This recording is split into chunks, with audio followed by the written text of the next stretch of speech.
Hello, boys and girls. My guests today are two men who were instrumental in bringing gay rights and the gay movement to Central Florida. It is in large part because of their tireless efforts and sacrifice, along with many others, that Orlando has become an inclusive community that opens its arms to everyone. And you only need to look as far as the Pulse tragedy and how the community rallied together to see that. By any standards, what these two men have accomplished over the years is extraordinary, and yet I found them to be somewhat reluctant to take the credit they so deserve. We would not be able to enjoy the freedoms we have today if not for these two men and thousands like them across the country. We owe them all a great debt. It's an honor to have them both as guests of the Powers Project today. Please welcome Tom Dyer and David Slaughter. Dall'Italia il progetto Powers. The Powers Project.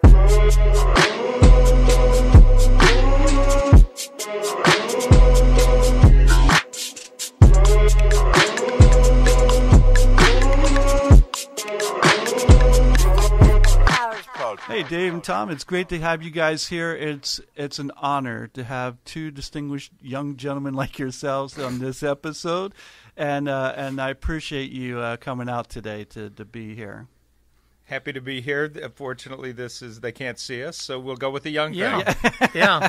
Hey, there's a lot of fake news out there, so listen, it's okay. We'll take it. I believe it's what's in your heart and what's in your mind. If you believe you're young, you're young. Okay.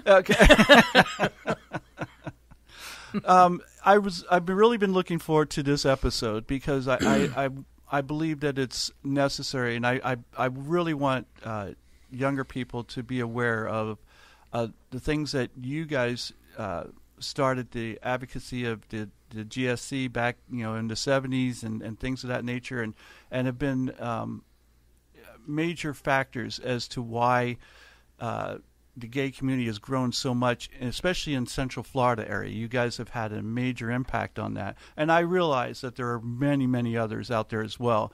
You two, without exception, are definitely two of the premier personnel who helped us along a great deal. So I'm honored to have you guys here.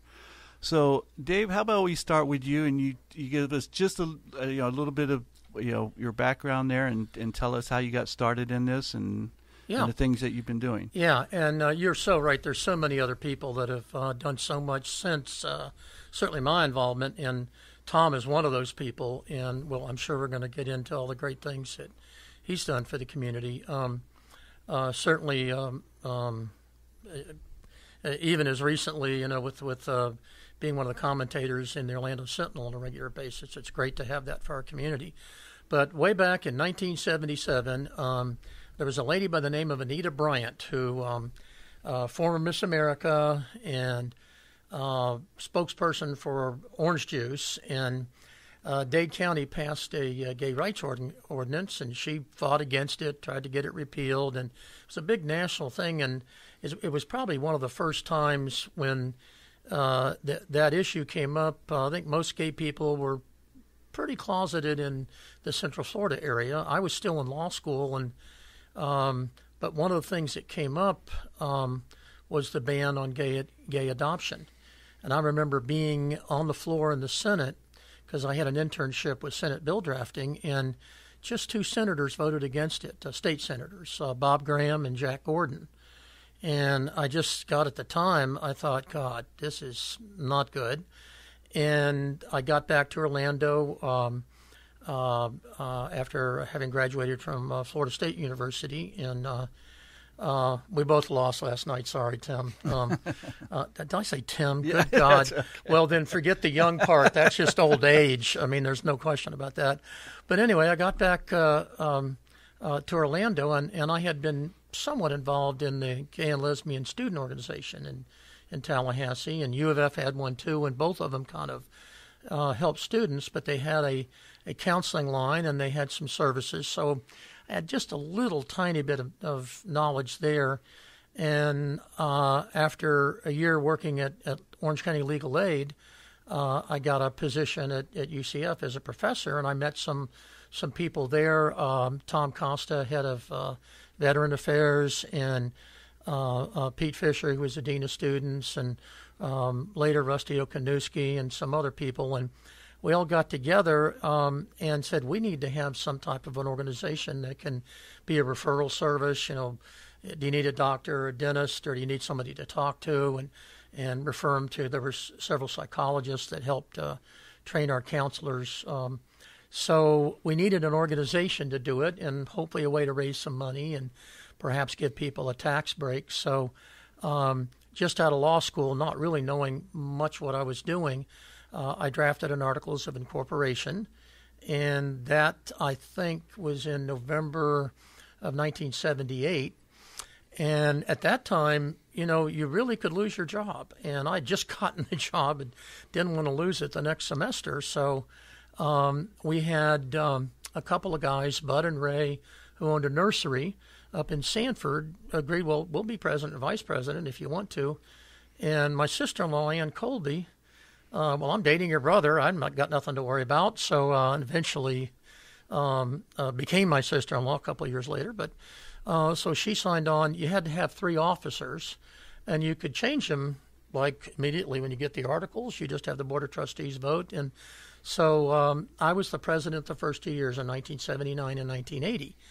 And we put together, there was probably 40 or 50 people involved by the time you really got things going. We had a counseling line every night, 6 to 10.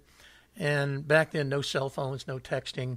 And people wanted to protect their identity. We didn't want to give out personal phone numbers, so they would call an answering service.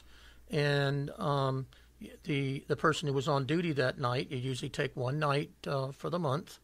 And maybe we had enough people to do it where you wouldn't have to do it every month. And but you'd be on that month, you'd take it. And all kinds of calls, a business referral, maybe a lawyer, doctor, dentist, whatever. But a lot of people needed somebody to talk to. A lot of people might be suicidal. Should I come out? Just all kinds of things. We got it rolling, and within a couple of years, we had raised a significant amount of money. Our goal eventually was to have a center, and this it was originally gay social services, then it was gay community services, then gay and lesbian community services. Just a quick little fix in the Articles of Incorporation. And I also did the 501c3 status. I can barely say 501c3. I'm sure I couldn't do it now, but I was more energetic back then. And so we got the tax exempt thing rolling where people could donate money. And we also got involved really as a separate group, political action committee, not the organization, because you'd violate the separate, the rules for tax exempt status. But we influenced some elections, and in 1979, I guess because of my position, I got approached by a guy named Lawson Lamar, who I think most people in Central Florida know. As the sheriff.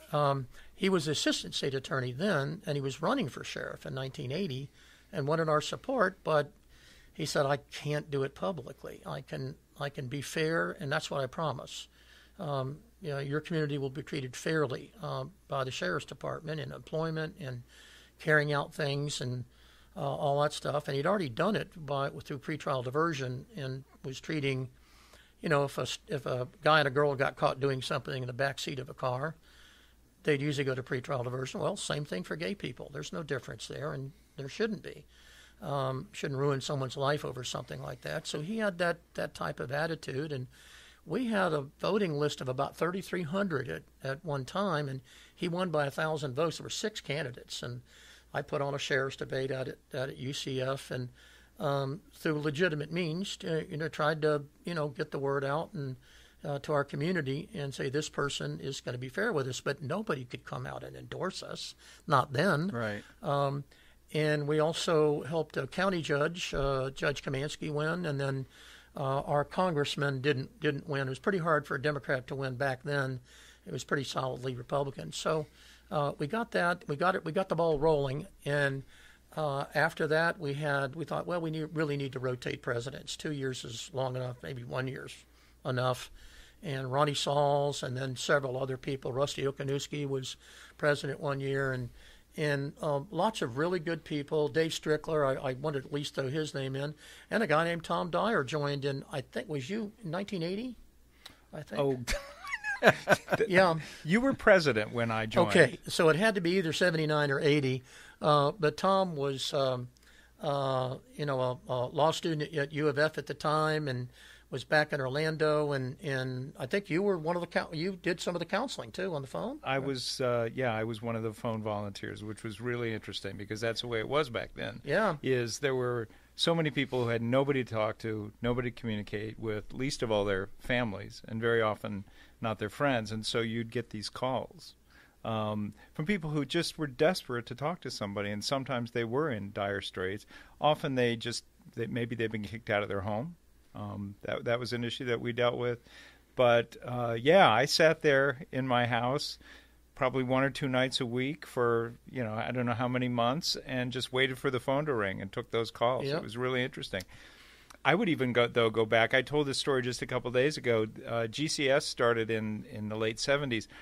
When I was a senior in high school, my summer job, just to take you back to LGBT Orlando in those days, my summer job was as a summer replacement character at Walt Disney World.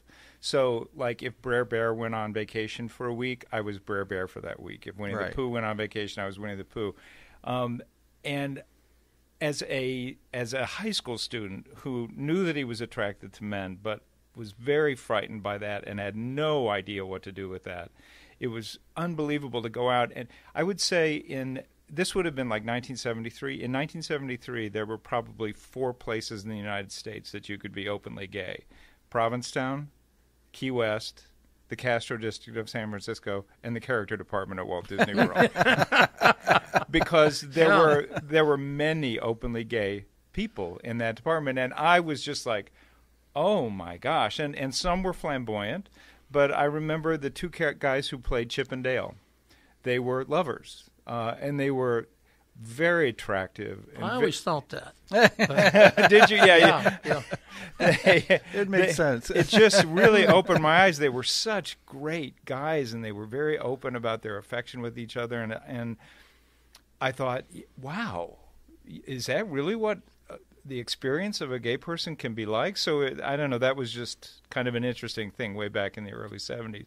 But yeah, I was part of GCS, and it was a real relief for me when I joined that organization, and there was David Slaughter behind the podium at the front, and he was so articulate and such a great guy, and just somebody that you could really latch onto and say this organization's going in the right direction. And he was definitely a real role model for me. Well, thank you, Tom. The check's in the mail. No, I really appreciate that. It's very kind of you. Tom, you decided to start the only gay paper at the time, and I think it still is, isn't it? The only real, paper. Well, there was a gay paper. I started Watermark in 1994, and there was a gay paper that was put out by, David was talking about the beginnings of GSS and then GCS, and then eventually down the road, they accumulated enough money to open a physical center, a building, and they acquired staff, and GCS put out a monthly newspaper called like a newsletter. The Triangle.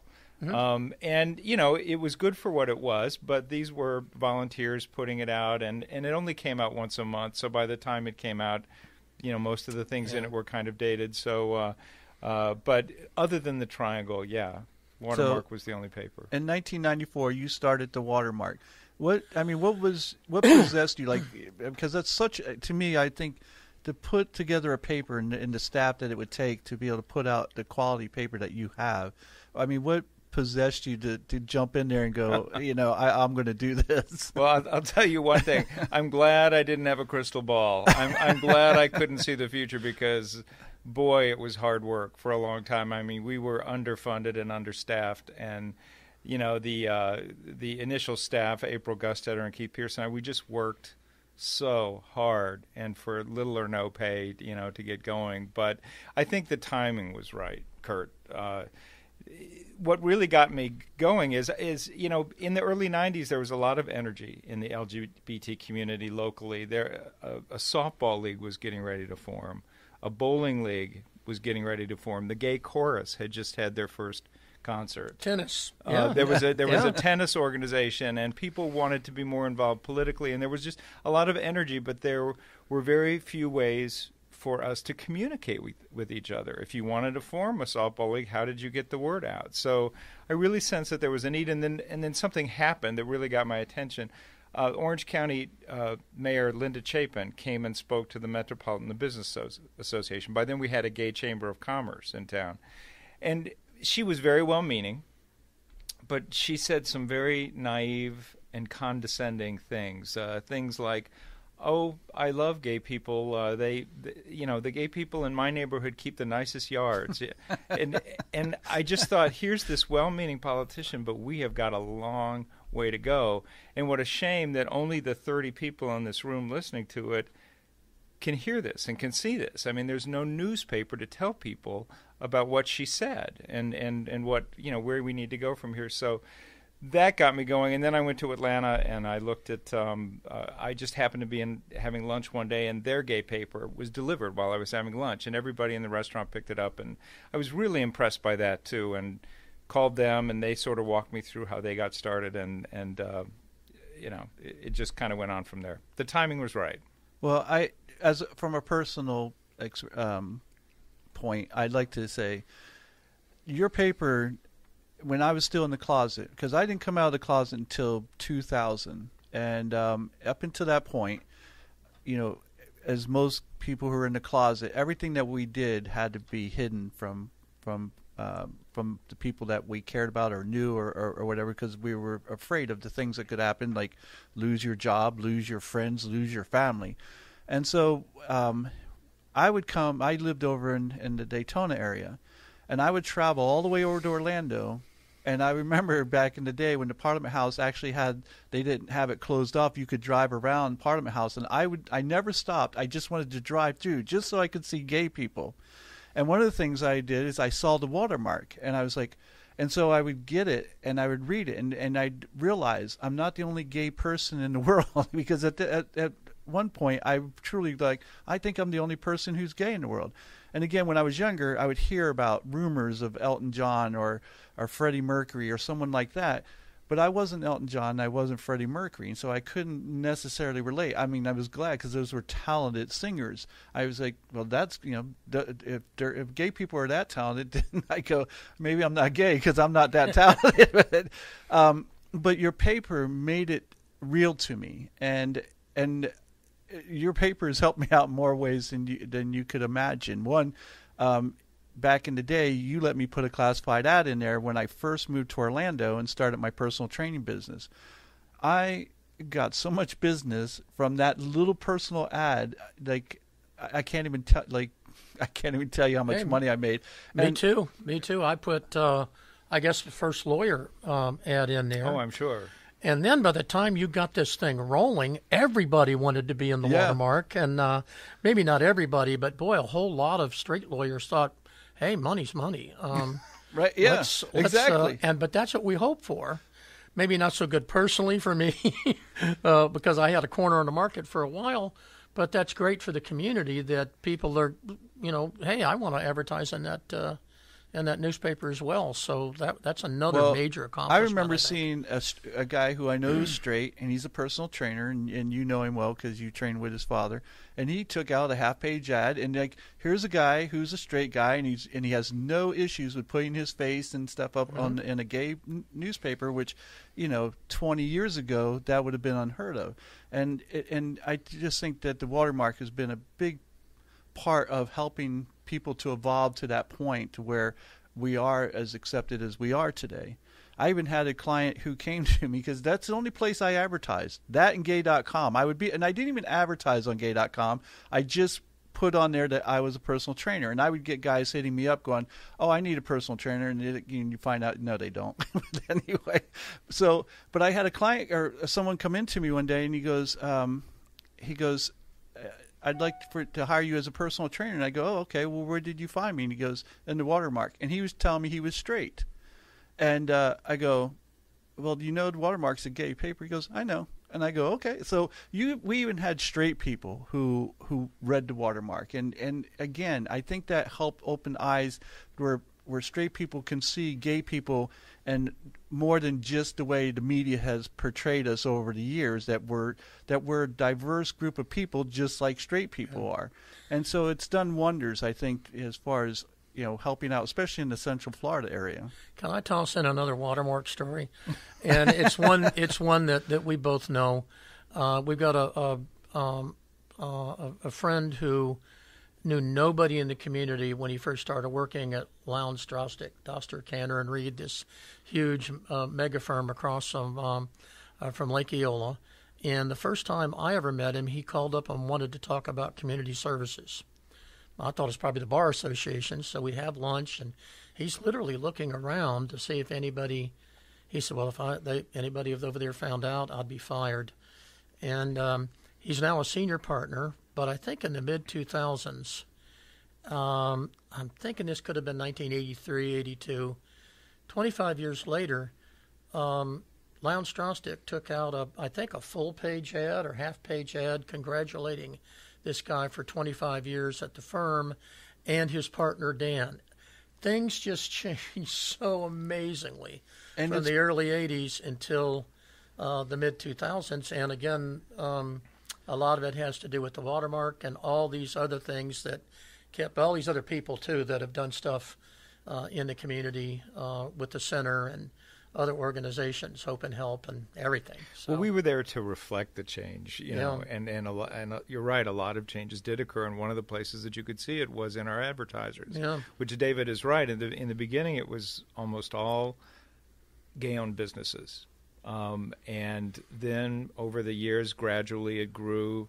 And I think you could see it as much in the attorney ads as almost anything, because ultimately we had dozens of attorneys ads, and the gay attorneys were kind of crowded out. Yes. I mean, you're right. It was. I closed my office in 2006, but also all these straight people, car dealerships, and I mean all kinds of things. But one of the big reasons I started Watermark was because I had learned by 1994 that the gay experience was different than what I had been led to believe. Growing up in the 60s and 70s and 80s, gay portrayals in popular culture were mostly negative, mostly inaccurate. On TV, the gay person was usually the murderer or the one that got murdered. They were not people you wanted to be. They were never accepted. And then I came out and started going out and meeting people like David, and I saw that other than our sexual orientation, we were just the same as everybody else. And our culture was very rich and positive, and our creativity was wonderful, and our energy behind changing the real estate picture in this town and changing neighborhoods downtown. I mean, gay developers are largely responsible for the renaissance of downtown Orlando, so there was just so much to talk about. The one thing that you did change in the Watermark, which I was kind of sad about, was you took away the personal ads. I was like, oh, I like those. Why did Tom take those out? I can't imagine there were that many, Kurt. Were there? Well, you're right. By the time it was taken out, there weren't that many anymore, because, of course, now, in the early 2000s, we were using the phones and stuff, as far as there were phone lines and things like that. You could find people. There was CompuWho. Remember CompuWho? And I'm going into a British accent because the guy who was the systems operator took on a British accent. He was quite a character. But CompuWho was like the precursor to, what are they called? A Grinder. Or, right. I mean, back on a DOS-based thing. It was a trip. Yeah, you're right, because gay.com came out about that time, and you could find people on gay.com, I'd been on there a couple of years ago, and it's completely changed, and I don't even know how to maneuver through it any longer. But back in the day, it was very simple, and it was, it would have been, like you said, it was the precursor to Grindr and Adam for Adam and all those. Can I say something really inappropriate? Last week, I heard that the Pope was considering changing the rules about celibacy. What are you supposed to do if you end up on Grindr or Tinder and see your priest? Do you swipe left, then swipe right, and then anyway, you can't see that, can you? Yeah, Never you mind. can't see that. Well, that's good. I think I need to steer clear of this particular topic. I've dated more than one priest. Yes. Well, and I've actually had a priest. Well, you're going to heaven then. I actually had a priest who was a client of mine, and I asked him. I said, "How do you deal with the fact that the church is adamantly against gay people, and yet here you are in the closet as a priest?" And he goes, and his reasoning was he felt like that if there was ever going to be change, it was going to have to come from within. I don't necessarily buy that, but that was his line of reasoning. And as long as he's happy, that's all that matters. I just think that that it's almost like allowing you're sitting back and going, okay, I know the church does this, and I'm looking the other way, and I don't personally. Well, I couldn't do that. Do you mind if I just recite everything that Jesus said about homosexuality in the Bible? Yeah, exactly. I'm done. Exactly. Nothing. And if it was really that bad, don't you think maybe Jesus would have brought it up at least once? Yeah. And interpretation. I think if you look even at the phrase, it says, "A man who shall lieth with another man shall be stoned." And people can interpret things different. In Colorado, they just went ahead and legalized both gay marriage and marijuana. They just read it differently. You did get that, right? Yes. Anyway, thank you. I'll be here not all week, just a couple, just maybe another hour. What I'll say is this. I studied Christianity quite extensively for a number of years. And one of the things that I found is that the translation from Greek to English and from Hebrew to English, there was great, and I do mean great, liberties that were taken with that translation. For instance, when you translate Greek from Greek to English about Mary, it doesn't say Mary was a virgin. It says Mary was not married. As we know, not being married and being a virgin are two separate things. So even for those times, and so I think that especially since many of the churches follow the King James version, and King James is supposed to have been gay, so go figure. It's that there were such great liberties taken, and that the translations aren't correct, and I think that when we go back and look at those things, that there wasn't even the word gay or homosexuality back then. It's there's so many things, and again, people have their own views on religion, but there's so many things in the Bible that are abominations, eating shellfish, working on Sunday, slavery's approved. There's a whole bunch of stuff in there. The earth's flat. Unless you're Kyrie Irving, I don't know if you guys are sports fans at all, he thinks the earth is flat. Nobody believes that stuff anymore. And what you can do is, even with evolution, you could, if you're religious, just say it's part of God's plan and move on, and concentrate on the main thing that Jesus said, which is love. Treat people as the way you'd like to be treated. Right. That's true in Islam as well, and in virtually every major religion. That's the core principle of it, and all the other stuff is just side talk. Right. And you're right, and it's rile people up. And I truly believe, honestly, that the majority of these, especially televangelists, politicians, they don't believe in the nonsense they tell. It's all about rallying people up and having a cause and getting people to give them money for that cause. There are a lot. There's the National Council of Churches. If you look down the list, there's a bunch of churches, including, of course, the gay church, Joy Metropolitan, but Unitarian. There's a bunch of them. The idea that churches are all the same, or Christians are all the same, or gay people are all the same, that's just so archaic. And why would anybody think that? That's not true. There's a difference between the Unitarian Church and the Westboro Baptist Church. They both claim to be Christians, but some are. I mean, that's with everyone. Well, I know that there are churches out there who will sit there and go, well, the church like the Metropolitan Church, and the ones who are okay with gay people, they're like, well, they're cherry picking their scriptures, and I go, and you don't, like you said, you're eating at Red Lobster, and you're telling me about how you know how someone else is cherry picking. My sister was working at Publix today. I hope they don't stone her to death. Right, exactly. It's. So, Tom, you were saying something about the direction in which that back then you saw it all moving and progressing, the gay community, and how it was all moving forward, and there was this energy back then. How do you guys see things unfolding today? As far as what is your perspective as far as where the gay community is heading, and is it going in a good direction, a bad direction? Is it going, or do we have some things that we've taken some steps back on, or? I don't know that we've taken steps back. I mean, it seems like we're just in this phase where we're getting used to a certain level of societal acceptance. Kids in junior high and high school and college who realize that they're gay, lesbian, bisexual, transgender, whatever it may be, they have more role models now.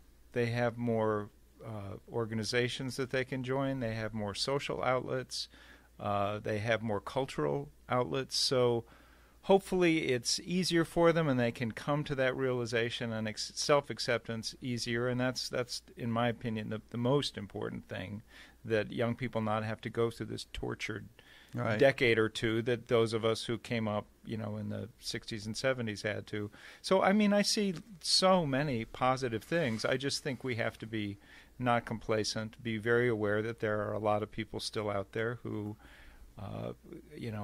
those of us who are gay or lesbian, bisexual, transgenders will always be in the minority, and there will be people who will look to demonize people who are different, and that is always going to exist, and so we always have to stay vigilant. But I see mostly really positive things. I mean, there were close to 200,000 people in downtown Orlando yesterday for Come Out with Pride. And when you go to Pride celebrations, I mean, back in our day, in the 80s and 90s, you had, a couple hundred people in the KKK on the corner, and the police were there to protect the KKK, not us. Right. And now you have these huge, huge events, and most of the people there are very young. Yeah. Very, very young, and also just the people who live downtown. It's not just an LGBT celebration. It's a celebration of the whole city of Orlando, which is, very proud of the fact that it's as accepting and loving and diverse as it is. I was there just for 3 or 4 hours early, and I don't know what the estimates are. My estimate would be at least half the people there weren't gay, but they were parents or friends or other people that were there in support. And one of the things that I saw on television at the end of the day was everybody was commenting of how nice the police were. They were just great the whole day long. And that is so different. It's we are now at the point of being like a major city, I was once at the Gay Pride Parade in Toronto 3 or 4 years ago, and the mayor and the chief of police are all part of it, and they're part of it here too. And it's just I think where we have, I know at least at UCF where I still teach, if you were to say something, I have never heard a student say something in class because they'd be embarrassed, they'd be shamed. Oh, yeah. To say something homophobic. Now, that's probably not still true in high school and junior high, but it's getting more true. You just look, it's like saying something racist out loud. You might think it. Right. Or when you're off, somewhere else where you're around everybody similar thinking. But you don't say that stuff out loud because you look like such a jerk, like such an uneducated, ignorant person. And that certainly has changed. Also, locally, I mean, you really can't talk about the evolution of the LGBT community in Orlando without talking about Pulse. And that was 2016, so that was a little over 3 years ago. Yeah. 49 people murdered. And, of course, it was a horrible, horrible, heartbreaking tragedy. But what we have from it now is just the way that the city of Orlando responded to the tragedy in such a inspiring and loving way. I mean, religious leaders, elected officials, huge rallies, people giving blood, and just these full-throated expressions of support for the LGBT community. I mean, ever since then, there's no doubt that this city is hyper supportive of the LGBT community, and I mean, including Muslims too. I just wanted to. Well, throw yes. that Oh in. yeah, absolutely. They were there, and they said, we don't want to make anybody be afraid, but we're here with some water and anything we can do to help. You know, and they donated I went blood. down there. Absolutely. I went down there to donate blood. A friend had called me and said we should go down and donate blood, and I went down there to do that with him. The line was so like they go, we're just not going to be able to get all these people in. And you're right, there were people down there with water, with food, like just to give to people who were in the lines and stuff. It was, and you're right, Tom. The community here is so supportive, and I, you know, no matter how you feel about him, I'm sure you guys are fond of him, but you know, we have a lot to give to Mayor Buddy Dyer and Patty Sheehan, and and just how they've set the tone for this community as well, and being as accepting as Buddy has been, and how, you know, proactive he's been with the gay community, and I think he you know, that's kind of set the tone of how this city was going to be. And then you're right, the people have been so supportive of the gay community here that it makes it very comfortable to be here. You know, I remember when I first came out, you know, well, a couple things. One, when you're in the closet, you don't notice other gay people. And when you come out, all of a sudden you see them everywhere. It's like a veil's been lifted. And I remember going into a restaurant here in Orlando, 2J's in fact, and I remember walking in one day and I was like, half the people in here are gay. And I go, I don't feel special anymore because there's so many of us. You see them everywhere.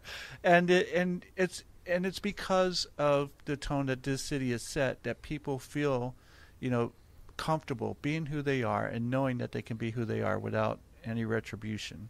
Well, you know, I think that aspect of being gay, I mean, it's not really talked about very much, but back in the 70s and 80s, gay bars were often sort of off the beaten path. They often didn't have the name of the bar over the door. I mean, they were kind of hidden.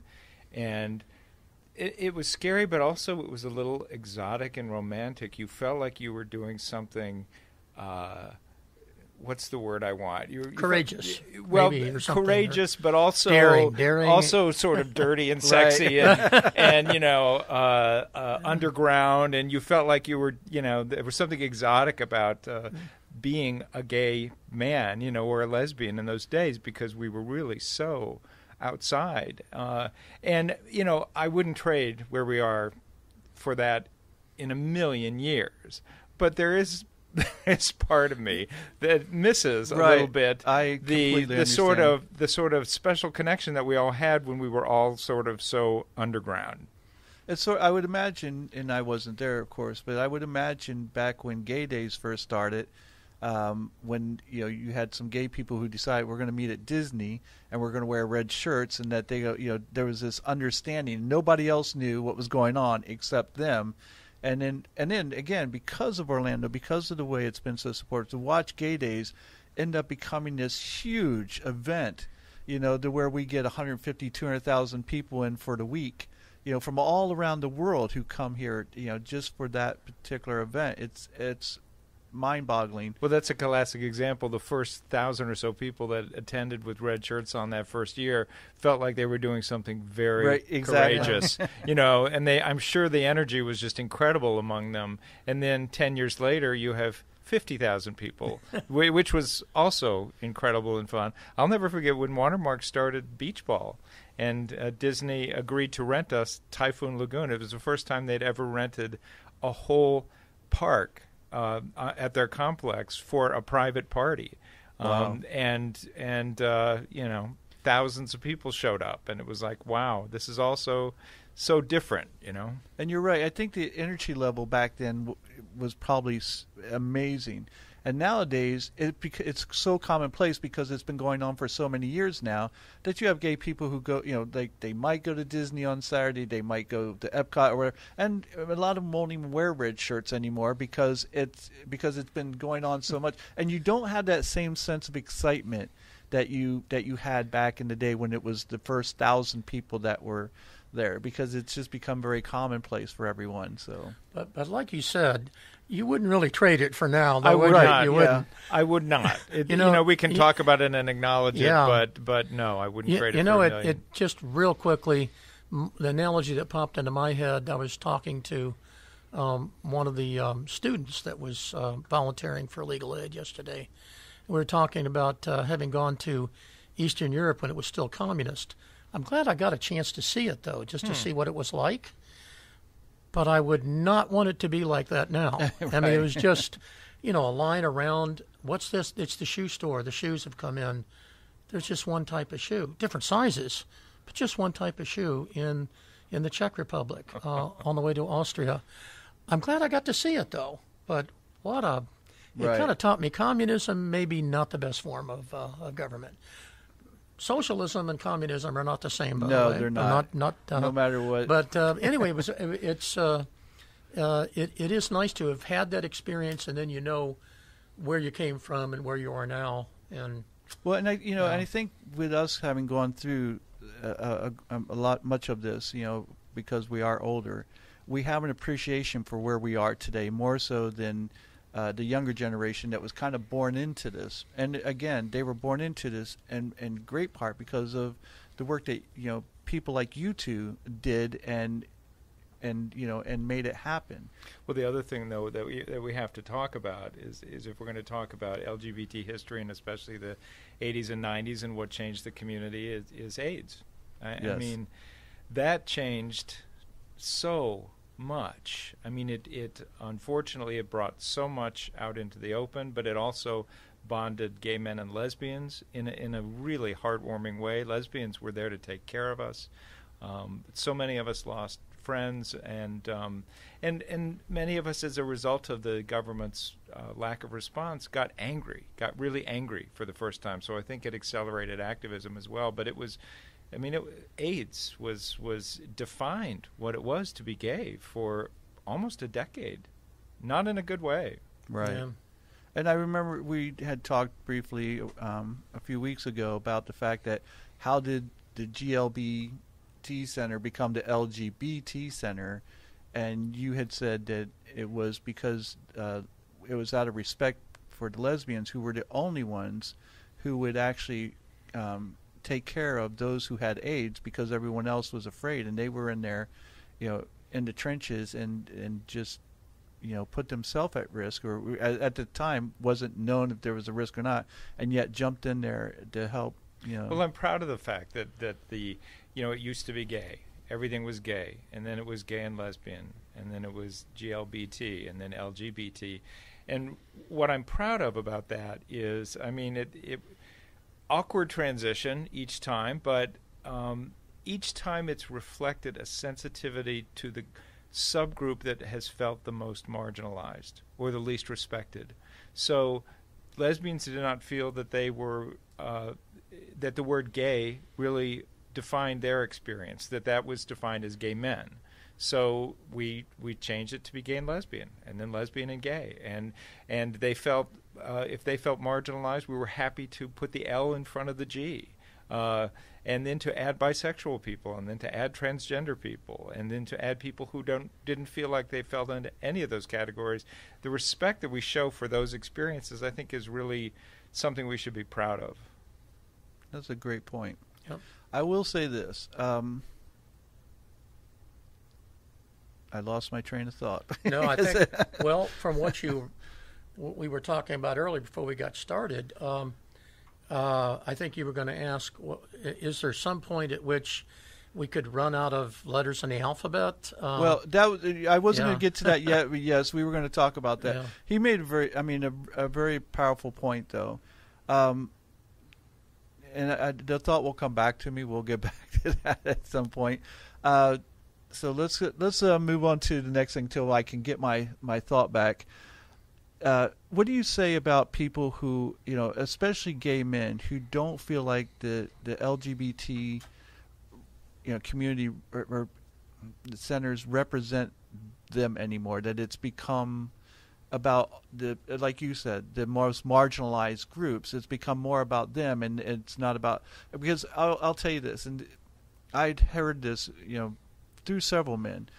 Back when you still had the Watermark, you had hired a female editor, and what we noticed is that the watermark quickly became about lesbian news, and there was a lot less gay news, and it was almost as if she was turning it into a lesbian paper. And this was the only criticism over the 25 years I had ever heard. And then I realized that she didn't last there very long, and I was wondering if that was part of the reason. Now, I know you wrote a glowing editorial about her, and that she was, that what a wonderful job she had done, and I don't think anyone could argue that.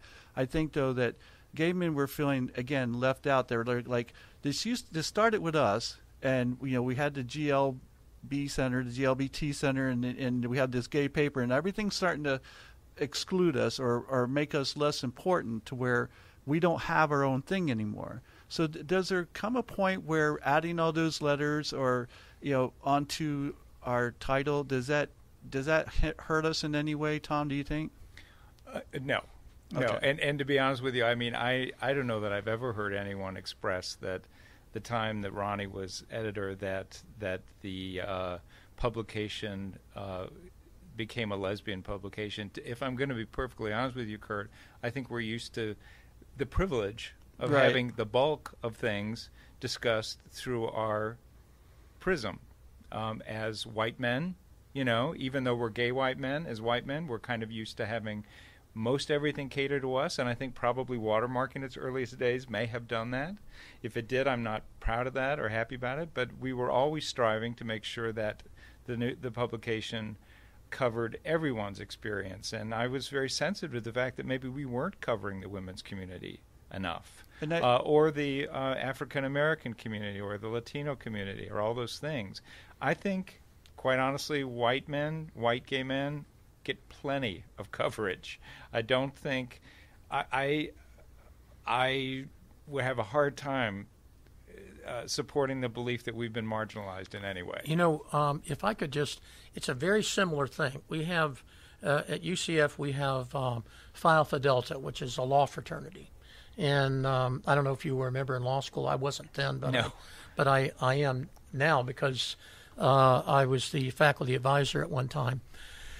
But we also have not only a black student union, but we have a black law student. Now we have a Hispanic law student group, and there may be a move for a gay and lesbian law school group. And I know that I've had this very same discussion with one of my colleagues, and she said, I just don't think that's good. I think we all need to be together because we're all people. And I kind of fight back and I say, but we have a different experience than they do.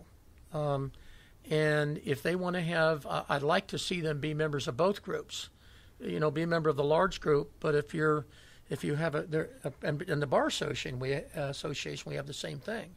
We have in the Orange County Bar Association, there's a gay and lesbian group. There's a Hispanic bar, women's bar. Because there are different experiences. I think you can argue it both ways, but I do like someone saying, "Okay, I'm going to be in both groups. I'll be in the black group if I'm African American, but I'll also be, with the big group, and that way, you kind of get the best of both worlds." And I think that's probably. Because you're right, everything's for us. I mean, you have to listen to them. If they feel that there's a lack of representation, or if they feel marginalized in some way, you have to be sensitive to that and actually really absorb it and listen to it. And they can help each other with things that we don't experience.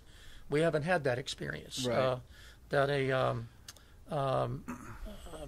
Latino or a Muslim for that matter. There are these groups have different experiences, whether with respect to our community or with respect to being a lawyer or in businesses as well. We had a gay business association for that very reason, the Metropolitan Business Association, and we still do. So, and here's I didn't mean had. I'm sorry. No. Here's with Tom's point, and I believe I believe he's correct.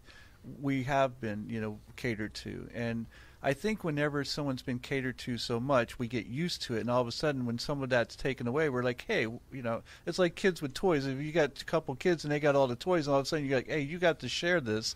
And they're like, wait a minute, we want to play with all these. These are our toys. And so, we do kind of get that sense of, like this is ours.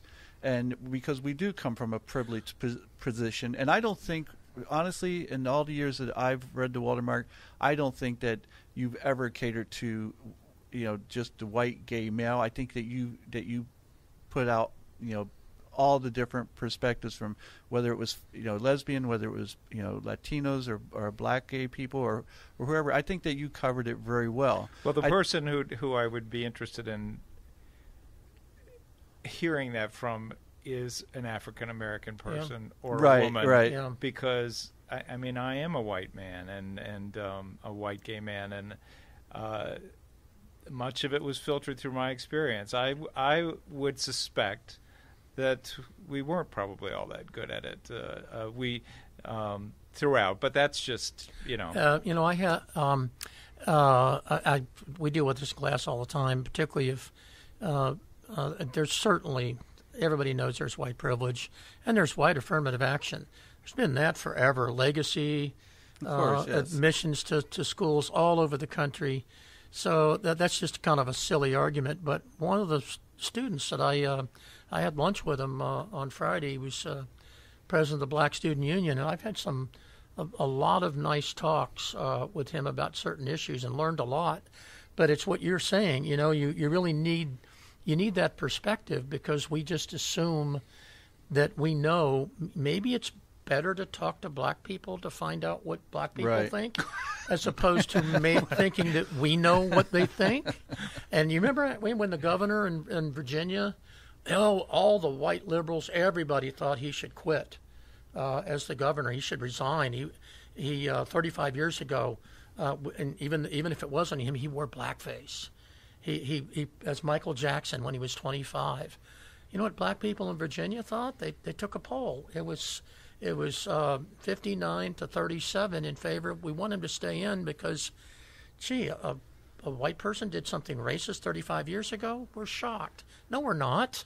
That was a long time ago. Who is he now? That's right. Every black person who I trust that I've talked to has, and I was kind of leaning toward that, and I realized, wait a minute, let me talk.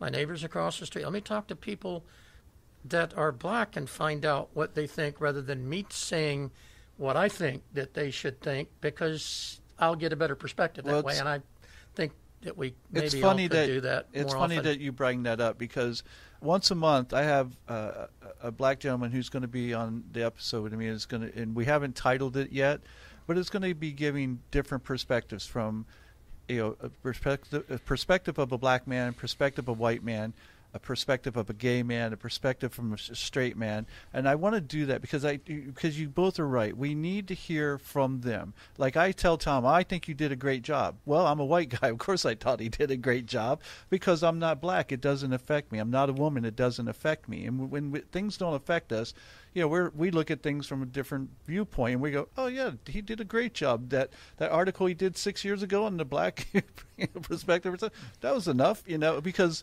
again, it's not something that affects me in any way, usually.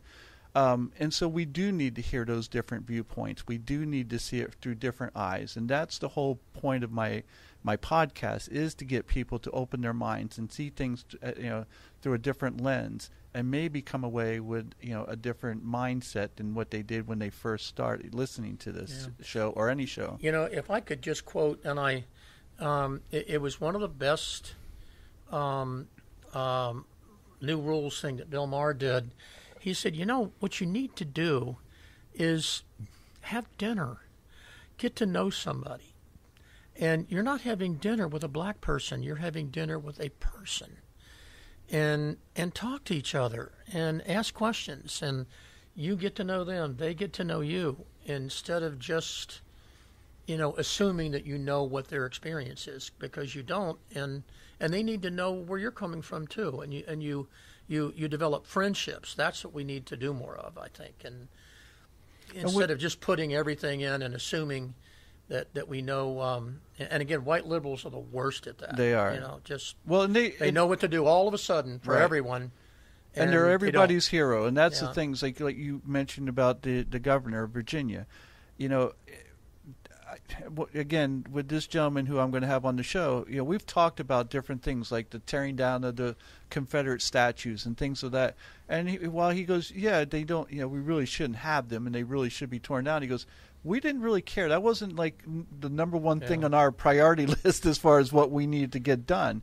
There are a lot of other, pressing issues that we want to address, and yet white liberals will sit there and go, "Oh, these have to come down." You don't see black people there, protesting. It's white liberals that are out there who always want to speak for a minority group as if that minority group isn't capable of speaking for themselves.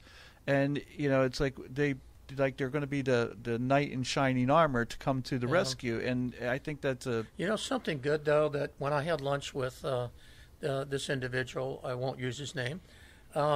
We took a drive. We ate in that Gabriel Sub Shop over near Edgewater. We took a drive by what used to be Robert E. Lee Junior High School. It's now College Park Middle School. The Bulldogs, not the Rebels. And the reason they named it Robert E. Lee is to give the finger to the civil rights movement. That's why they did it. Mm-hmm. That and Stonewall Jackson, another one. And it was just nice to see that, because now you got a name no one can argue about. At least a third to a half of the students are African American. What a crappy name. And it's not because Lee was probably one of the best. He certainly wasn't a founder of the KKK like Stonewall Jackson was. But still, in that situation, it's good that happens. Absolutely. For the community as a whole. Absolutely. So the one caveat I have for us, and I think, Tom, you painted a very positive, future for the gay community and where we're moving. I think the one issue I have, though, is that each group, and gays are no exception to the rule, we have extremists out there who are pushing way beyond the things that even make sense. And in our community, for instance, I see time and time again. Now, this is my personal point of view. You may have a different point. If you do, I'd love to hear it. We see this movement of calling churches hate groups because they don't accept homosexuality. And I don't necessarily believe that a church is a hate group because it goes against their belief system.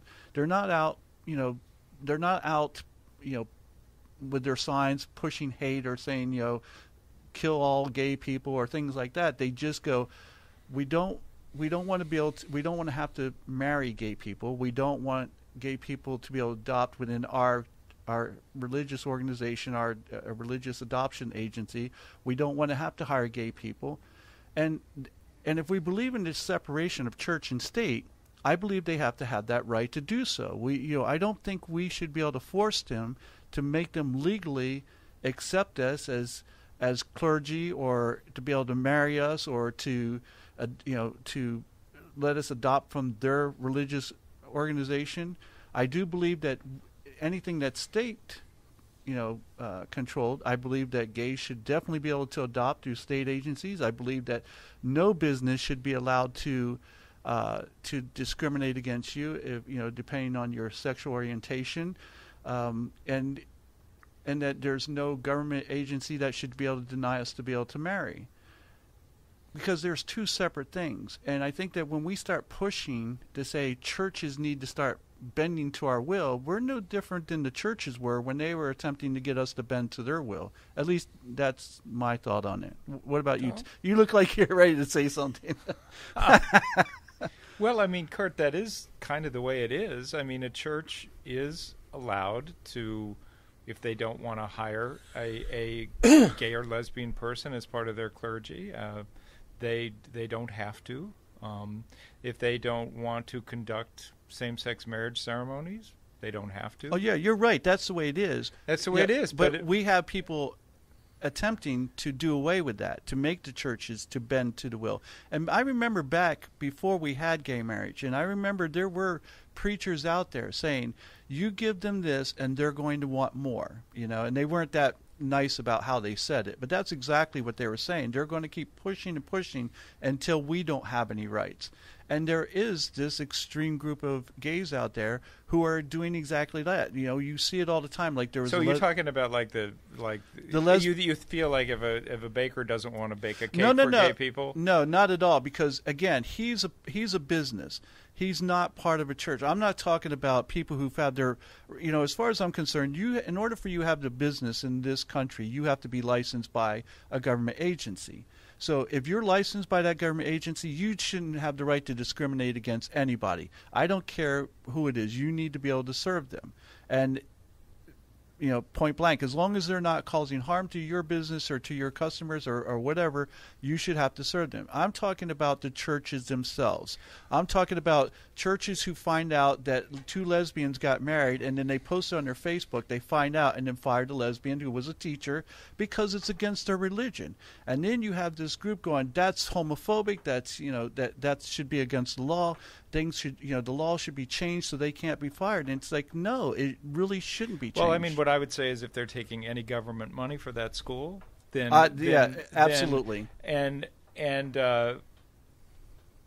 I suppose within the context of their narrow religion, you know, they're allowed to do what they want to express their religious beliefs. But that shouldn't prevent us from condemning it, from telling them that they are homophobic, which they are, from not supporting them, and from calling them out for everything that they are, which is not Christian, not following the teachings of Jesus. They're hypocrites, you know. So I would condemn them vociferously, but acknowledge the fact that they have the right to their narrow-minded world. So would you condemn them even though they believe that they're... Because to me, for someone to be, or a group or a person to be homophobic, that they not only have a fear of homosexuals, but they have some form of hatred towards homosexuals.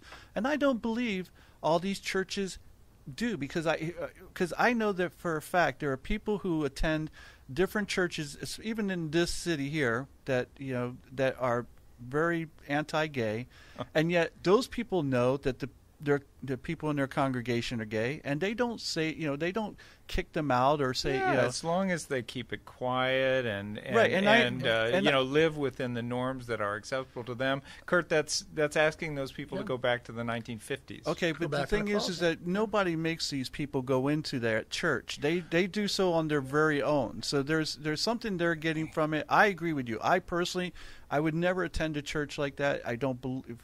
I won't even get into my religious beliefs, but I would never attend a church that couldn't accept me wholeheartedly for who I am and just expecting me, oh, well, you just be quiet and don't, you know, as they say, you can be gay, you just can't do gay things. Well, then you're not gay.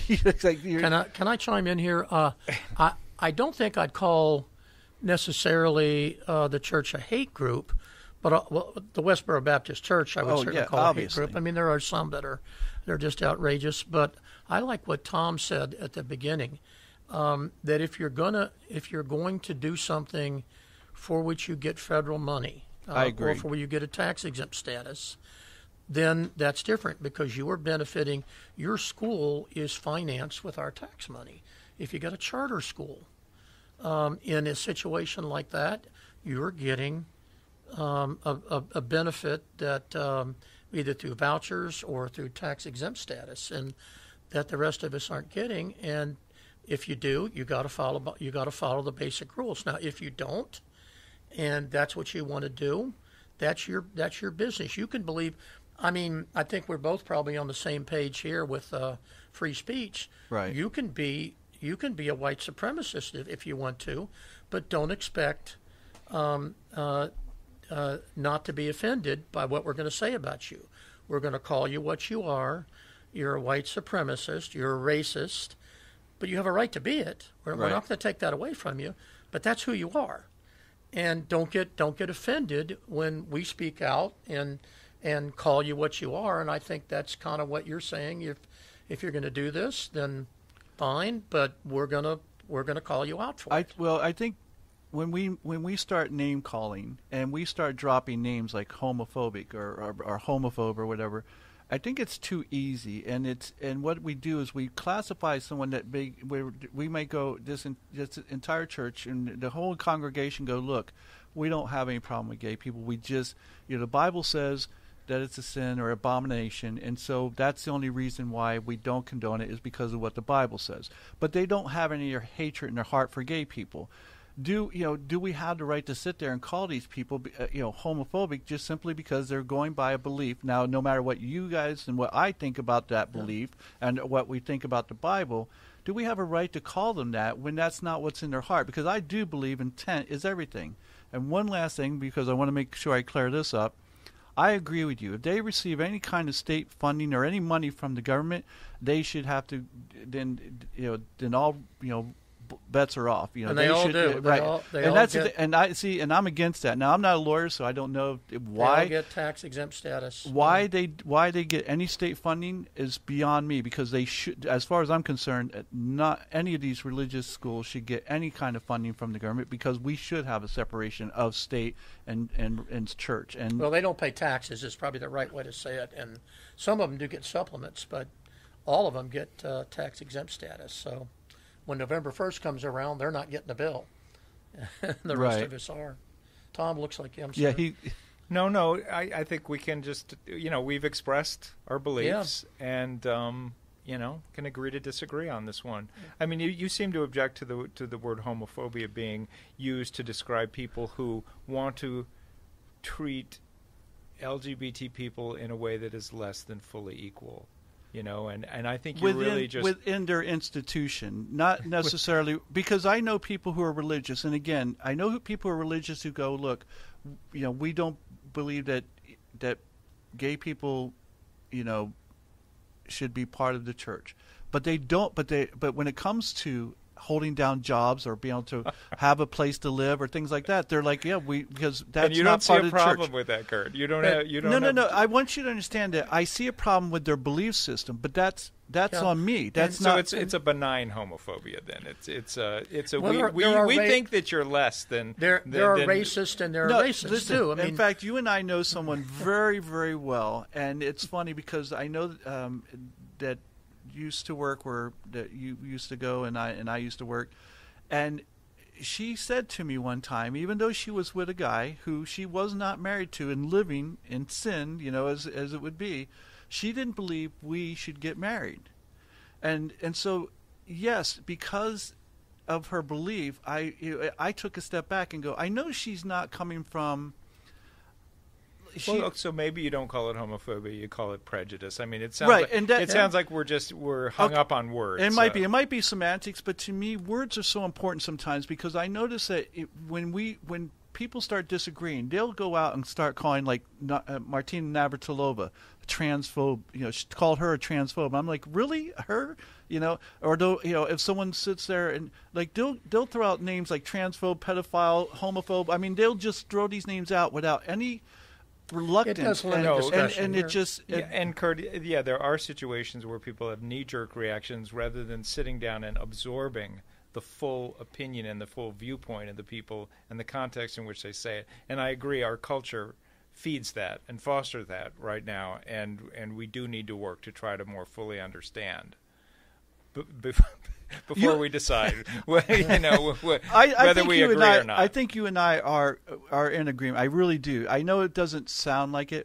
I do agree with you. But we don't have to be. I don't think we are, but that's all right. Well, the thing is for me, it's like I understand that there are people I'm not going to agree with, but I also, just like I'm not for abortion, but I also don't feel like I have the right to tell a woman you can't have an abortion, because just because I personally am not a fan of it, I mean, it doesn't mean that I feel like I'm entitled to have. If I could throw one quick analogy, I've got, I've heard some arguments about, no, I'm just proud of my Southern heritage. That's why I have a Confederate flag. And I said, okay, if that's really what's in your heart, that's fine, except that don't get angry if people look at that and think you're a racist, because that's a logical conclusion. I think in the South they'd call that putting lipstick on a pig. Yes.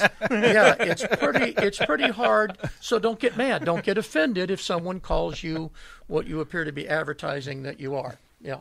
So anyway. That's a very good point, David. I like that. That's a very good point.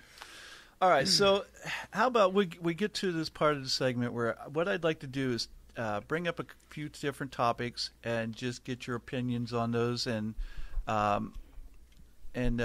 see if we have some different perspectives on it. Okay. Mm-hmm. All right. So let's talk. Did we win anything or no?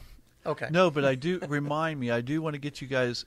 I want to get your picture with my rhino here before we leave today. So that's what I'm doing with all my guests. Okay. And if you rub its belly, some good luck might come your way. So. Okay. All right. Let's start with the first topic. We kind of already talked about the different letters, and Tom made a very good point about the marginalization of people and how we've added them, and so I think we've already discussed that. Let's talk about, because this is along the same lines, people who wanted to add colors, the black and brown to the rainbow flag. What are your thoughts on that? I think it's exactly the same thing. If black and brown people feel like they are marginalized or they're somehow not included in the rainbow flag as it exists, I think we should be very sensitive to whatever would make them feel full and included. And so I don't have any objection to it at all. Are the colors, though, in the rainbow flag, to be honest with you, I have to plead ignorance. I don't know what each of the colors stands for. They don't have any. The rainbow flag was adopted to include everybody. It was to be all inclusive. There's no white. There's no white stripe. There's no black or brown stripe. It's the rainbow colors. And it's just a matter of opinion that I haven't really thought about much, so it's probably not worth much. I haven't either. Yeah, to be honest. But if that's the case, if these other colors don't represent anything, but they are designed to represent everybody, I don't see why we need a white one or a brown one or a black one, because these represent everybody. They're just colors that you would see in a rainbow, and you probably would not see white or black or brown. I honestly think the person to have the conversation with is the Latino or African American gay person and get their perspective as to why they feel that they're not included in the rainbow flag. Well, I agree. I also think, though, that what we need to make sure we don't do is start marginalizing. I know you might laugh at this, and yet I see it happening, especially with straight white guys, where white guys are becoming marginalized to the point where they're not even allowed to speak up. As soon as they open their mouth, especially if it has anything to do with, women topics or anything like that, they'll sit there and go, "Oh, he's mansplaining," as if if I use this made up word, then I can dismiss you and get you to shut up, so you're not allowed to put your point of view in. Do you really think that that's a problem? I do. That white men have been marginalized. No. In our culture? I think there's a movement to do exactly that, and I think that if you look at it from their perspective, you'll see that they're starting to feel like they're not allowed to have an input in anything. Now, that's not to say that won't stop some guys, but there are many. But we're not talking about guys who are. We're not talking about people in power. We're talking about the average guy who goes out there and does his 9-to-5 job, and he feels like he no longer is allowed to have any input about anything, because he'll get ripped apart in any position that he takes, unless it's the one that everybody's told him he's supposed to take. I think he's being asked to share his toys. I don't know. But I know one thing.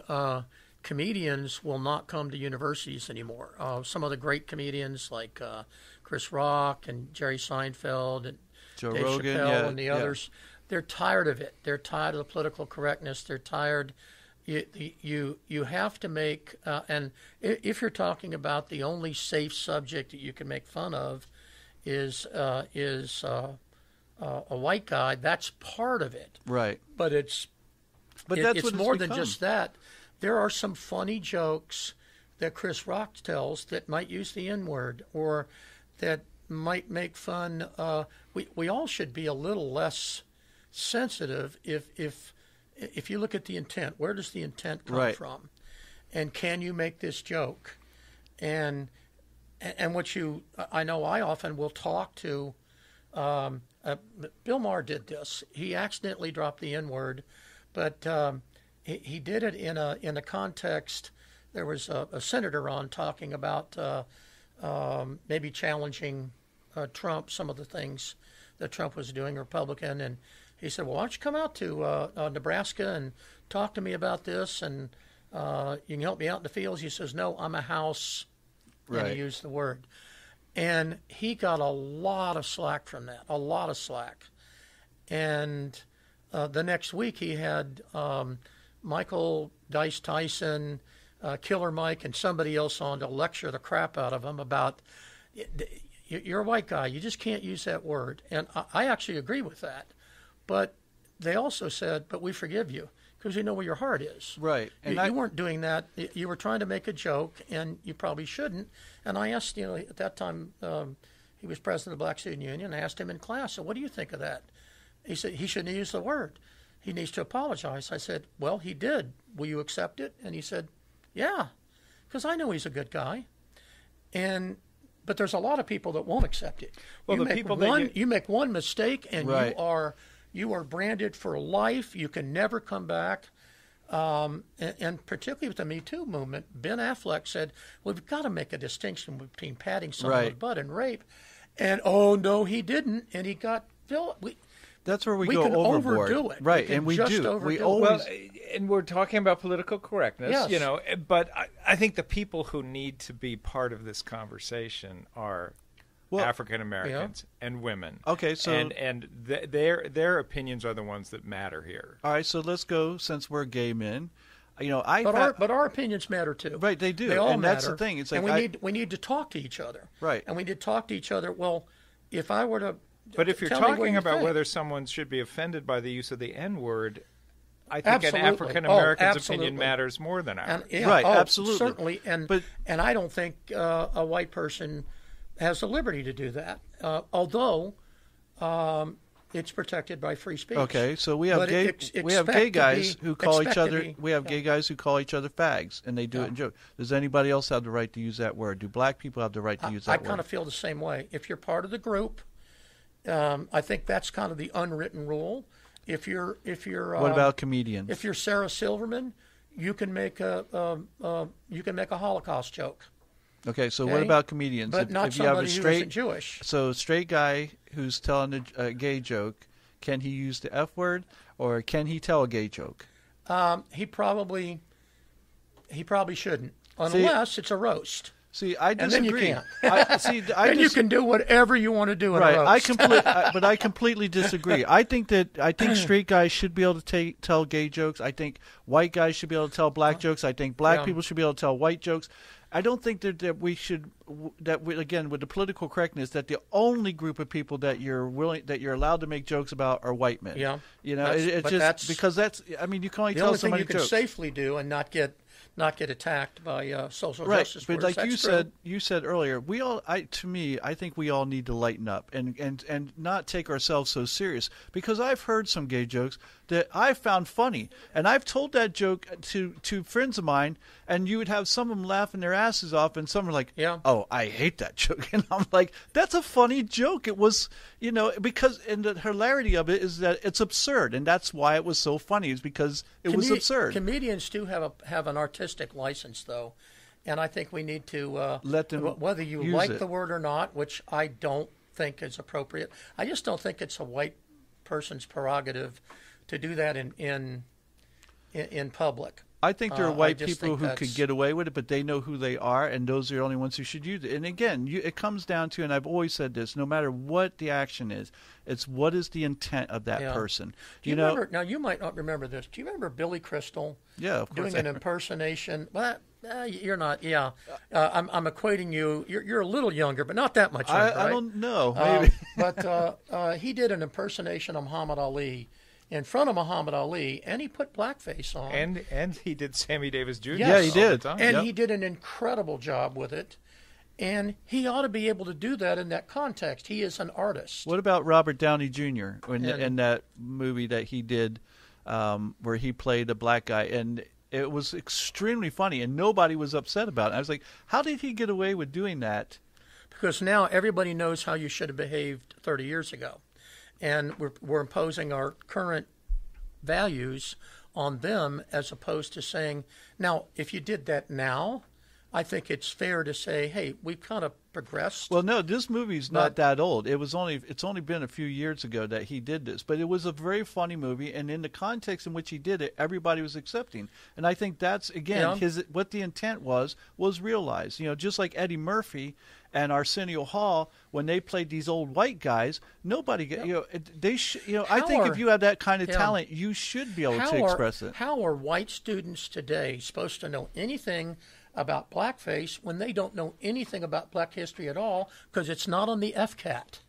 They don't know any of this. I asked my class, have you ever heard of Emmett Till? Because I made it part of a writing assignment. I said, you're one of those three assholes from Mississippi. I hope I'm allowed to say this on your podcast. Yes, you are. Anything you want. Who posed in front of Emmett Till's memorial with AK-47s, and I had him do a name change. I just kind of forced the political point in there. How many people have ever heard of Emmett Till?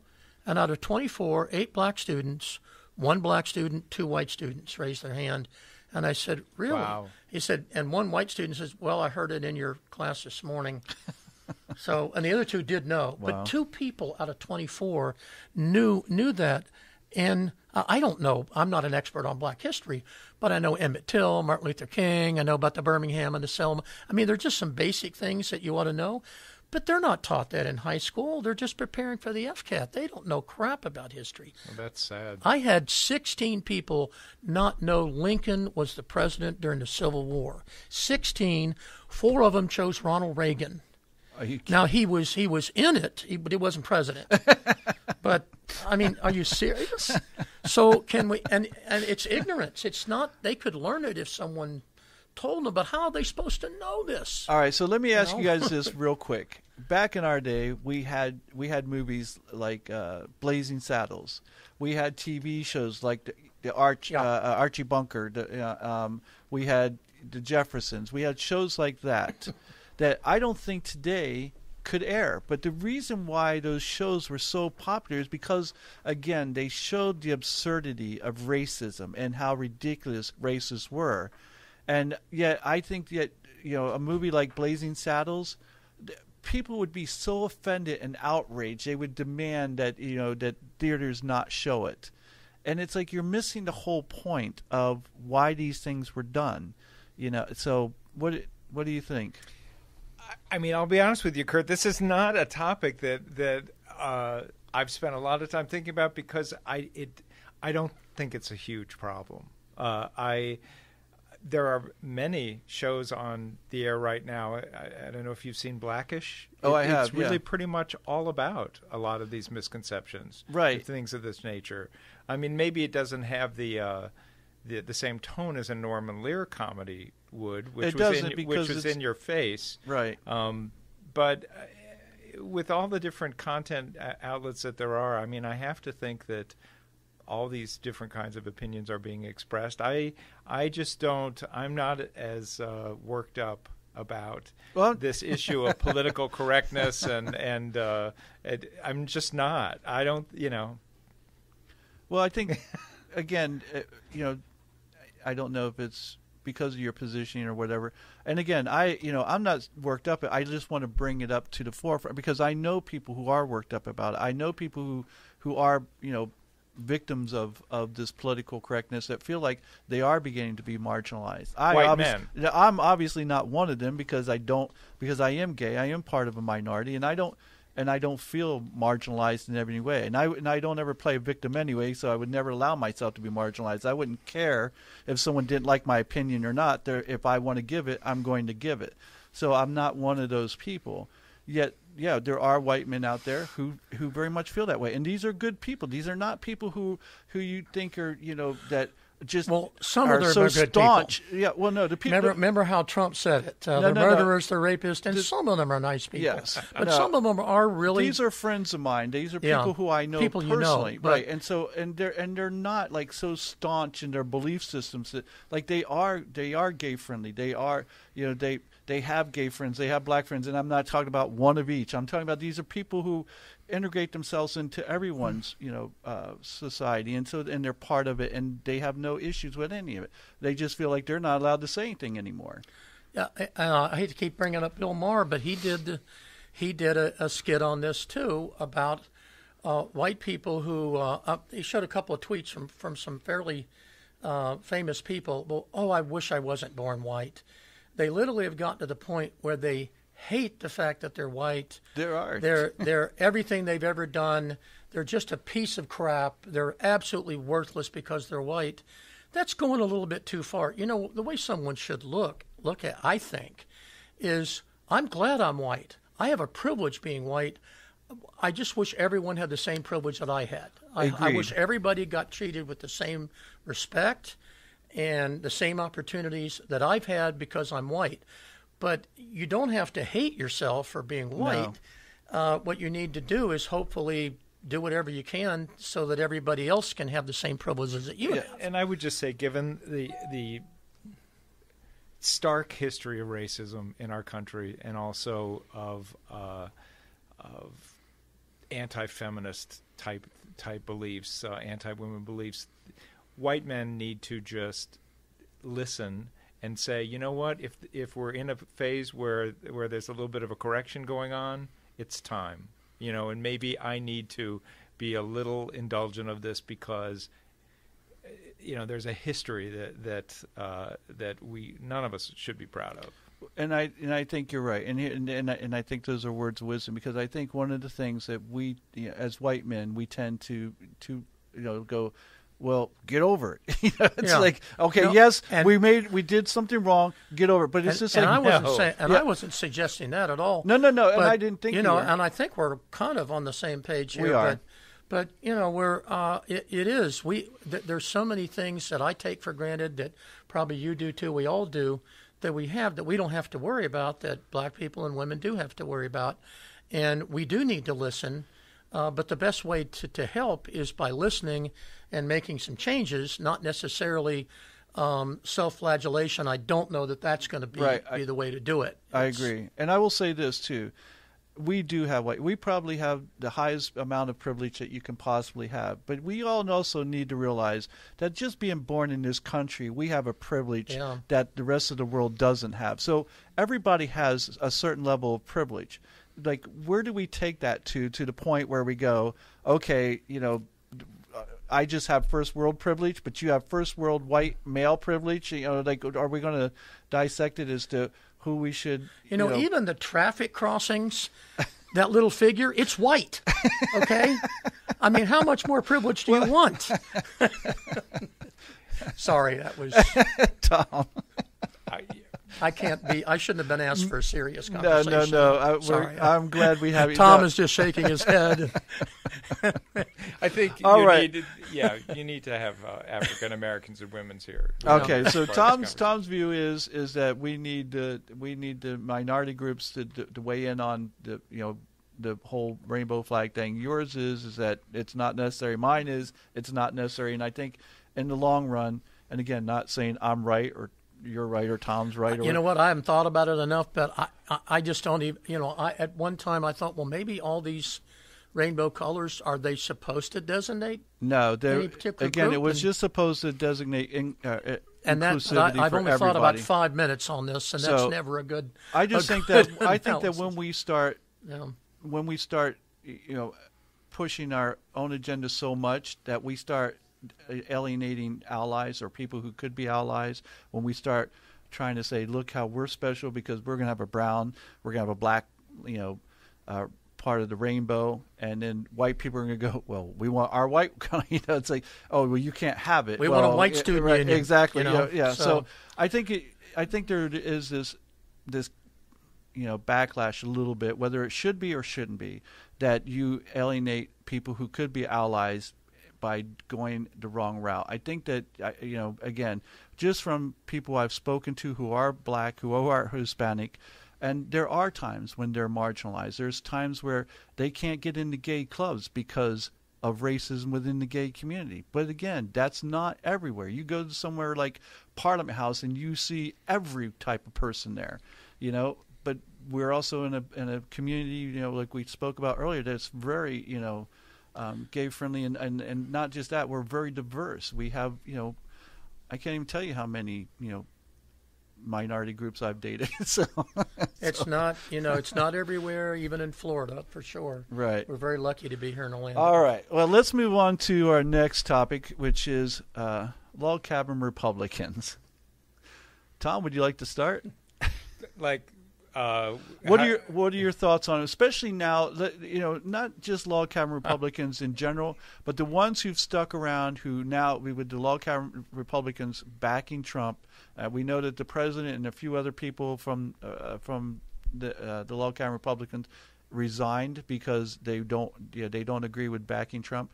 What are your thoughts on a group of gay men who are backing a man who's obviously done everything he could to set, not just gay rights back in any way that he could, but he's put these religious groups, as we mentioned earlier, to the forefront, who are anti-gay. He's also cut funding to the AIDS research and everything that he could possibly do to hurt the gay community. What are your thoughts on that? Well, I mean, I believe everyone is entitled to their own political beliefs. I would want to talk with them and hear what their defenses of their positions are. I don't have a lot of friends who fall into that category, so I haven't spent a lot of time talking with them about that. I certainly can't imagine that I would agree with them, but they certainly are entitled. And there are people who are gay who believe in small government, and who believe the Republican Party reflects that better. And I can respect that opinion. It's a legitimate opinion. So, I don't have a knee-jerk reaction to LGBT Republicans per se. But when you get down to their specific, the specific things that they may or may not be defending or not, I mean, I'll argue with them. Well, my position's maybe a little bit different. Initially, though, I feel the same way. Just because you're Republican doesn't mean that you can't be gay or can't be a legitimate gay person. Like Tom said, yeah. People believe in smaller government. There's a whole bunch of people out there that would love to have some kind of a mix between the two, where they could be socially liberal and fiscally conservative. But we don't have a party for that, unfortunately, so you got to pick one. But at this point, and there's a difference between a Republican and a Trump supporter. You're not a real Republican if you support Trump. Trump, at this point, if you haven't figured out that he is just absolutely horrible for this country, and I'm talking about as an American, not as a gay person, because he's done some bad stuff, but he's done some awful stuff toward the Hispanic community, toward the world. What he's done now with the Kurds, stabbing them in the back, he is a horrible, narcissistic, evil person. He has no redeeming qualities whatsoever. He's a liar. He's a criminal. And if you still support him, if you can still look at everything this man has done, there's something wrong with your thinking. So I would not. But does somebody have a right to think? I mean, you have a right to be a white supremacist. You have a right to be a Nazi if you want to. Well, no, but I'm aligned with you. You don't have there. a right to be called. You don't have a right at this point to have that opinion and not be called out on it. He is just awful for this country, and I can hardly wait until something is done, either by election or some other way, to remove him from office. Yeah, I agree with you, David. Any offense I have to anybody who supports Donald Trump, it's not as a gay person; it's as a human being. Right. Human being. It's as a human being. How that's. Yeah. Well, yeah. I will tell you that when I first was able to vote, I had signed up as a Republican back in the Reagan days because, one, I wasn't out of the closet, and I didn't realize. I only remember. This is what I remember of Reagan when he came out, when he became president. As I watched him turn this country around, I remember under Carter, and I remember how Americans felt and how we were down on just being Americans because we had so many things happen bad to us. And then Reagan comes in like he's in like one of his movies, and like, I'm going to save the day. And he brought this spirit with him, and that changed the way Americans begin to think about themselves again. And because of that, I didn't see all the bad things that he had done. And now, in retrospect, I can.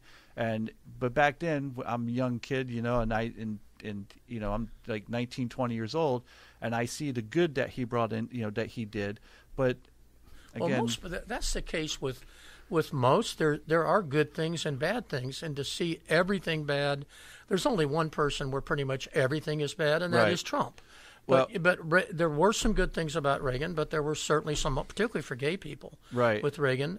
I chose to register as a Republican in 1970. Oh, damn it. Now everybody knows just how ridiculously old I am. But the reason is because we were still in the South.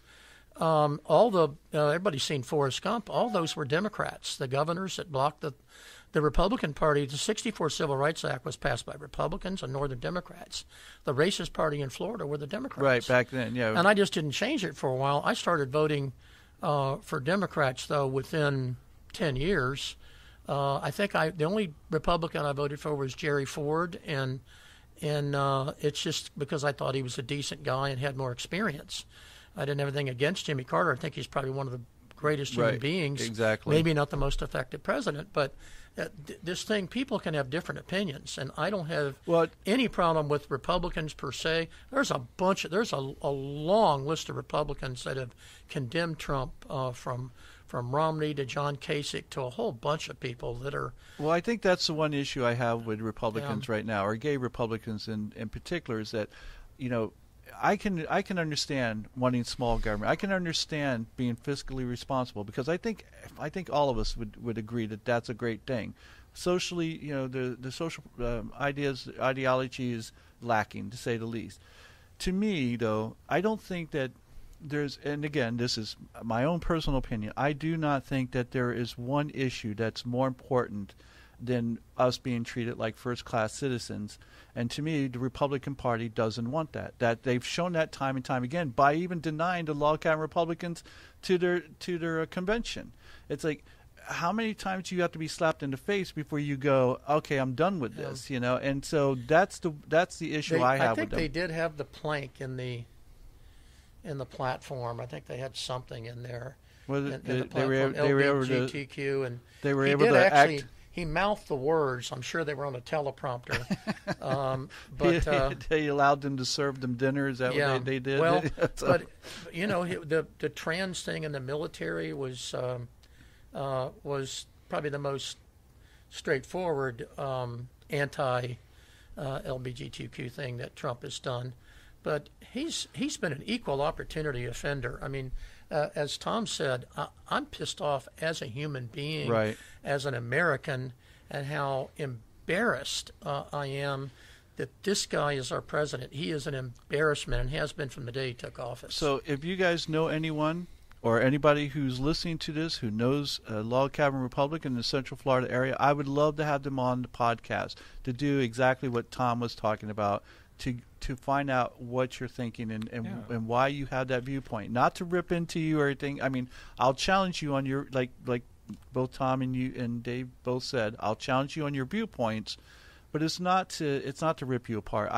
Because if you really feel like there's a good reason for you to be a Republican at this point, or even to vote for Trump. I can't, like you said there, I can't imagine. Those are two different things. But you can vote for the thing a is Republican, but not for Trump. Right, but the log cabin Republicans said they are going to back Trump. So I want to know, what is your mindset? What is your thought process that this is still okay? Ask him, what would he have to do?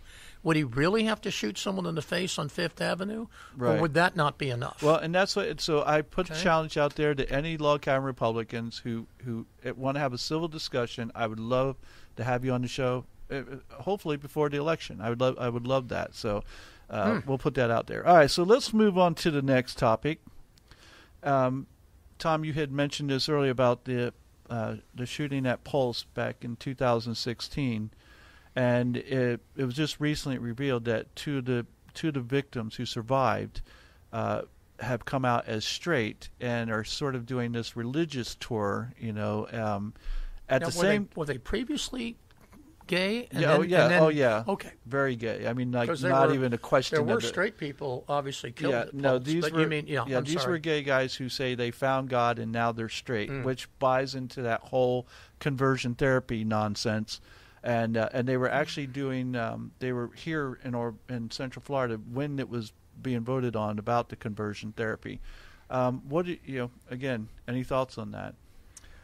Yeah, I mean, my heart breaks for them. I mean, they're trying to find some peace and fulfillment and to understand themselves. They've been through a horrible, traumatic experience. I think we need to give them a lot of room to explore their own spiritual beliefs, their sexual orientation, all of that. I would just give them a very wide berth and hug them and love them and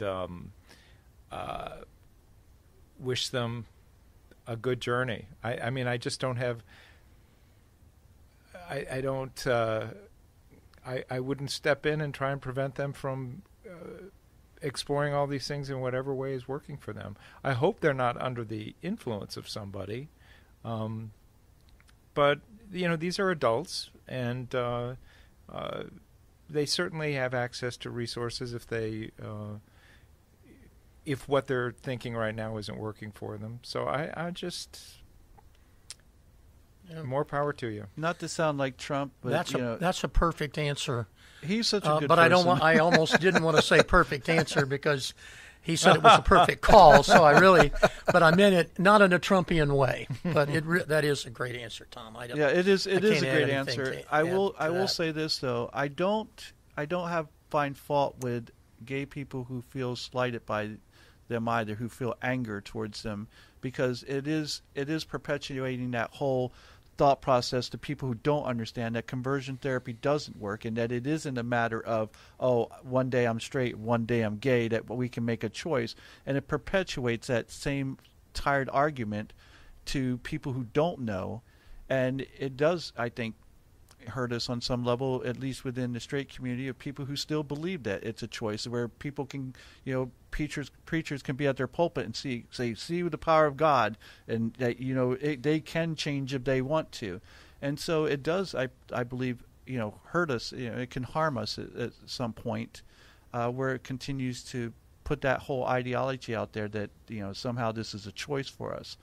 But we can't prevent people from having No, ideas that we might think are bad. I mean, there are certainly, in the area of race and religion, people that have pretty awful views. And one of the things that we've done here several times. Can't change everything. Well, you two guys have done a great deal because maybe because you're lawyers, but you keep pointing out everyone has a right to their thoughts and freedom of speech.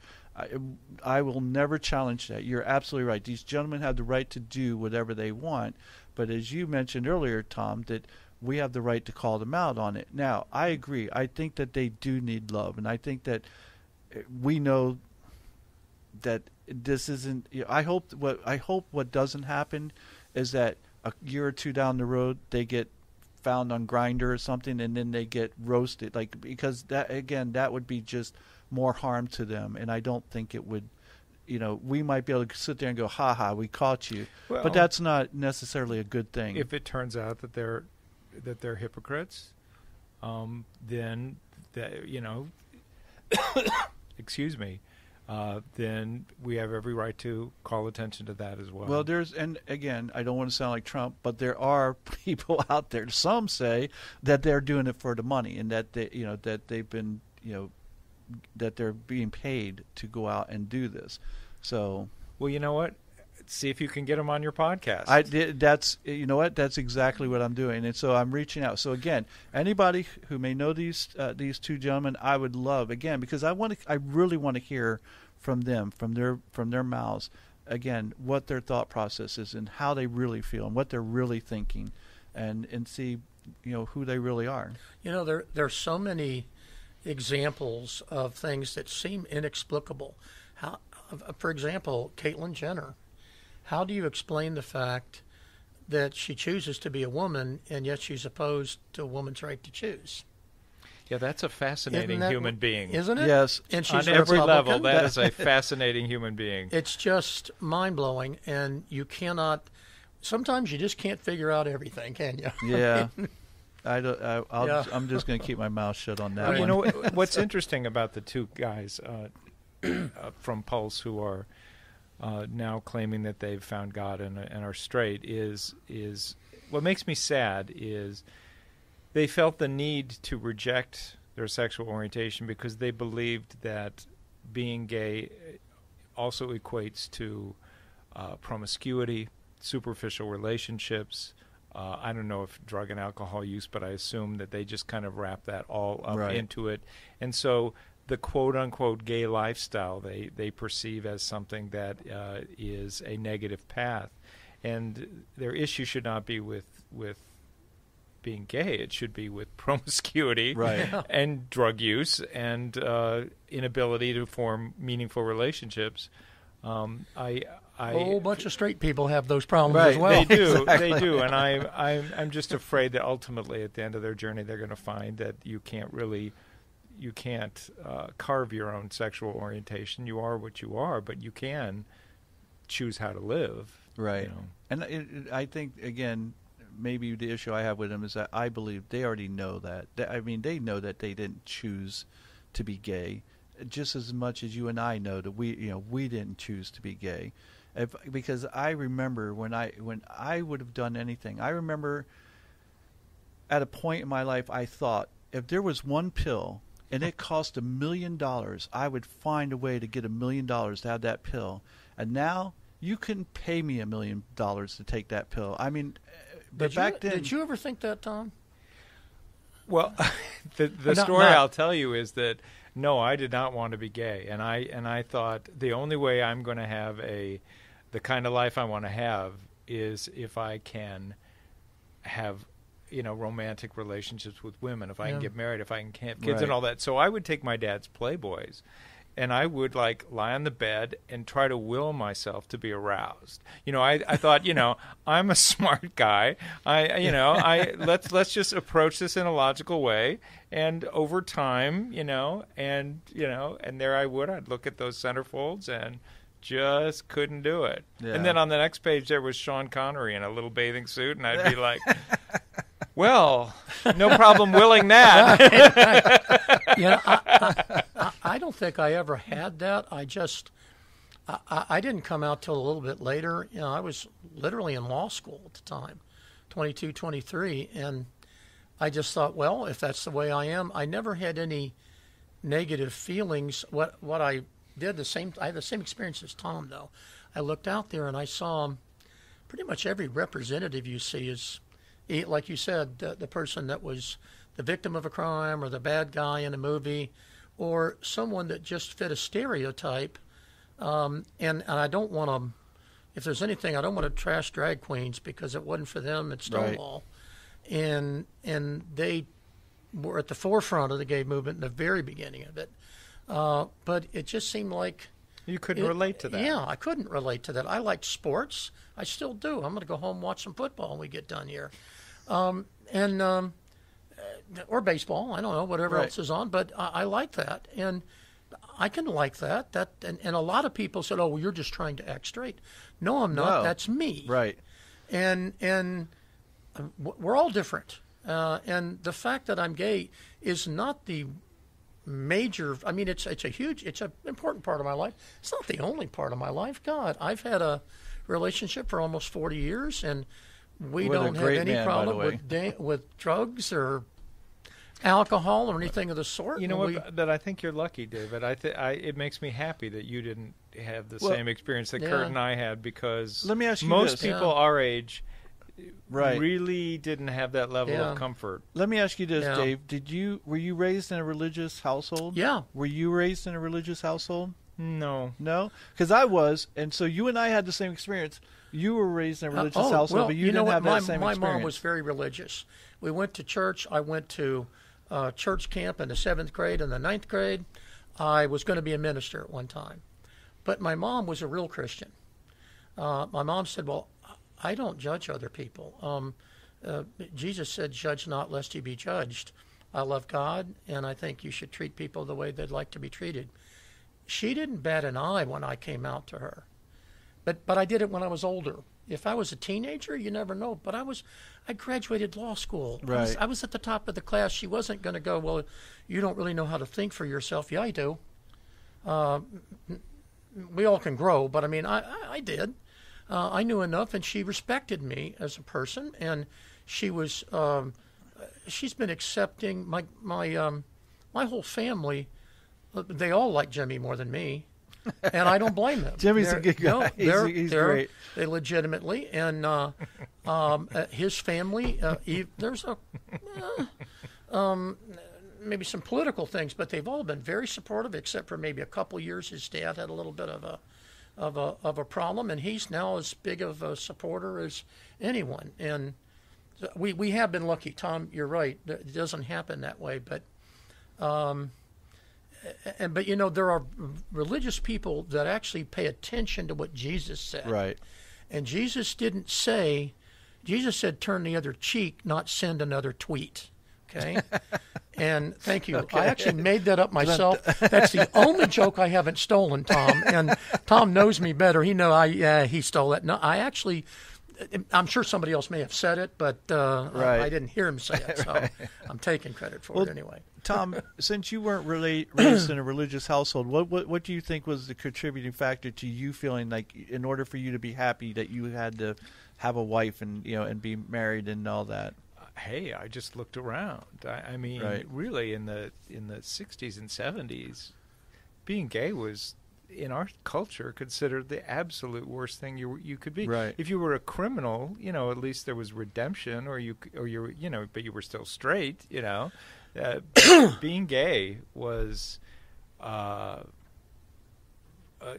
in my mind, it was a very serious flaw, and I think one of the reasons that I absorbed that so fully is that I had an uncle who was gay, and he was, everybody knew it, and he was not a nice or happy or admirable person in any way. And that was really the only real example of someone with a gay lifestyle that I saw.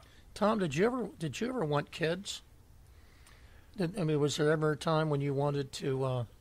I love kids. I love being an uncle, and I think if I had not been gay, I would have wanted kids. But I knew that door was closed to me. That was the downside for me. I knew that door was closed to me, and so I. No, I wanted. Okay. I Gotcha. wanted to, and what I did is I looked at the statute. Everybody knows me, so I can't you pretend. Looked at the statute. I can't pretend. It says no. I can't. That's adopt. you.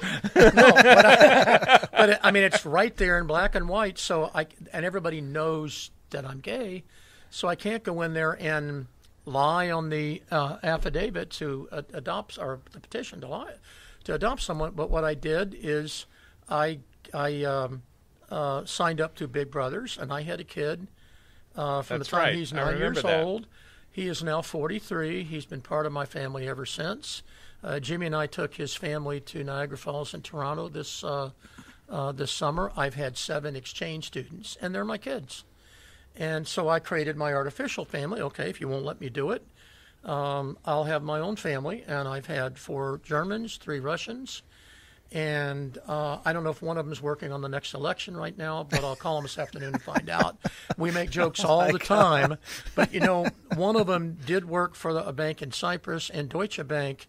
And all the stuff you hear is absolutely true, except you never heard it from him because you don't want to wake up poisoned. Right? So, but it's been a great experience, and I was able to weasel around what society wouldn't let me do, and have a lot of the experiences. I talk to every one of them at least once a month, and 20 years later, 25 years later. So, well, I'll tell you, I was married for a time. I have 2 kids. And this is and I'm about to take this conversation and degrade it to a point that you wouldn't expect. But I was talking to one of my best straight friends one time, and I said, I feel sad for gay people because many of them will never understand what it is to have the experience when their child is born and to be there, because it's the most miraculous thing I've ever seen in my life, and I loved, having children. And I said, and I feel bad for straight guys because you'll never know what it's like to have your ass eaten out. Not necessarily. Well, that's true, That's but not necessarily. most straight guys don't even they don't want anything near there, so because they're afraid they're going to like it. There's a category for everything out there. We don't need to describe them, but it's Right. Yeah, it's Okay. So let's talk about. We have two more topics I would like to talk about. Trans athletes. Okay. Yeah. We'll wrap this up real quick. Okay. Trans athletes. Any thoughts? Wow, that's an interesting issue, isn't it? It is. I mean, I guess my heart is with the woman who has an abundance of testosterone on a natural basis. How can you not allow her to compete as a woman? Everybody's different in some way or another. Just based on their musculature, their height, their skeletal system, everything. That's why some are better than others. And this is who this person is, and she's a woman. What are you going to do? Reduce her testosterone? But it's a fascinating issue that I don't know. I would listen to arguments about, but my gut reaction is to say she should be allowed to compete. Dave? I kind of can see both sides.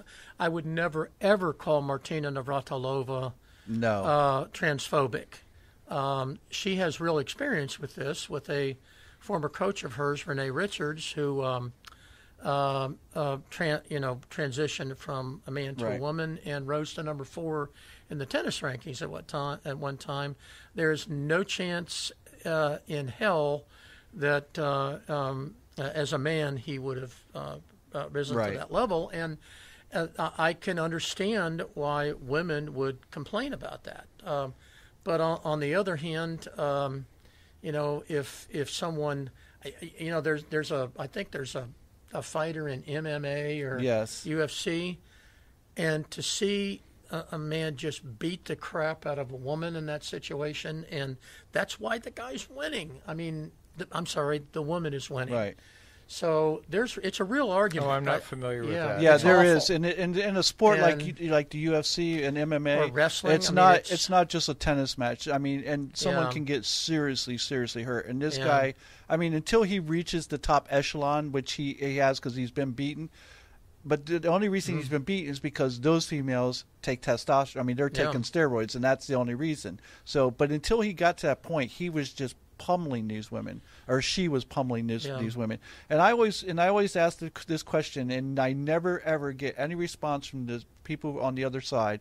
I go, imagine right now if LeBron James said, "I want to become a woman." I don't care what kind of hormonal therapy he takes. When he becomes a woman, he will dominate the WNBA. There would be no one who could stop him, regardless of the hormonal therapy. But do you think maybe it's a separate issue? I was thinking specifically of the woman track star who never was a man. Oh, well, that's different. Yeah. I think. Do you know who I'm talking about? Yeah. Yeah, who just simply has a large amount of naturally occurring testosterone, right. And she's dominating women's track right now. She never was a man, right. so well, that's not a transgender situation. That's really different. I don't know if I don't agree with you guys. That's on the other I would say that's a different issue because again, even in men's sports, you have people who rise to LeBron James. Not everyone who plays in the NBA has the skill or talent or the abilities that LeBron James or Michael Jordan, any of those guys had. Serena Williams, she's just naturally physically stronger than most. Martina Navratilova in her day, arguably the greatest female tennis player ever. Yeah. She just overpowered Chris Evert. Even though Chris Evert was a great tennis player, she just, I'm sure her testosterone levels were higher. The thing is that women's testosterone levels are a third of what of men's testosterone levels are, and so even like this female track star, and again, she'll beat guys like us. We don't run very fast, but she would never be able to beat someone like Usain Bolt. It won't happen because again, he just has so much more testosterone. Well, even with someone like Serena, she admits that any male ranked in the top 100 would beat her easily. Right. Well, Chris Everett made that point years ago when she was married to Lloyd. Yeah. And she said, and he wasn't even, I don't think, was in the top 100. And she goes, he kills me, you know, and he's not even in the top 100. So there is this unfair advantage. And when you transition, you know, there's this faction of people who want to make you believe that that advantage goes away, and it doesn't. You may not be able to compete at the same level as you did when you were a man, but your advantage over women is superior, and the science backs it. So very interesting. All right, one last thing. All right, Ellen DeGeneres. I'm sure you guys heard about what happened with her and George Bush at the Packers game last week. Where she was sitting there and joking with George W. and she got a lot of backlash from people, and she, went on her show and said, when I tell you to be kind to everyone, I mean everyone, and kind of justified her position as to why she was hanging out with George W. Bush. So, Dave, let's start with you this time. I disagree with just a lot of stuff that George W. Bush has done.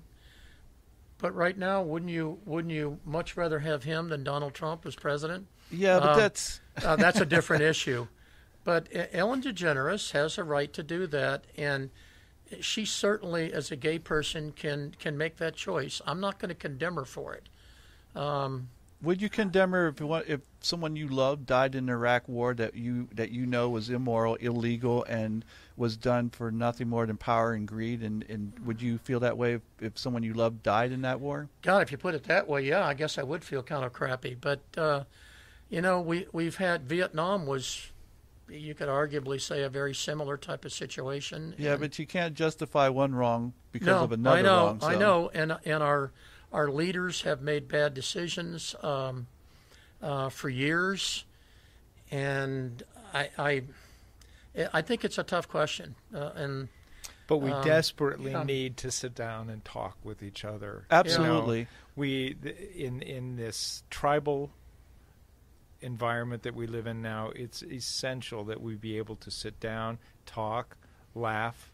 I mean, they're human beings. I mean, George W. Bush made some really bad and tragic decisions, but you can't focus only animus and hatred at him. You have to be able to at least talk to people, relate to them as human beings. It doesn't mean you can't disagree strongly with their opinions or the things they've done in the past. And if you do want to hate somebody, hate George W. Bush, not Ellen DeGeneres. No, and I think that's what a lot of people do. They'll transfer it to her. Right. Now it's like Martina.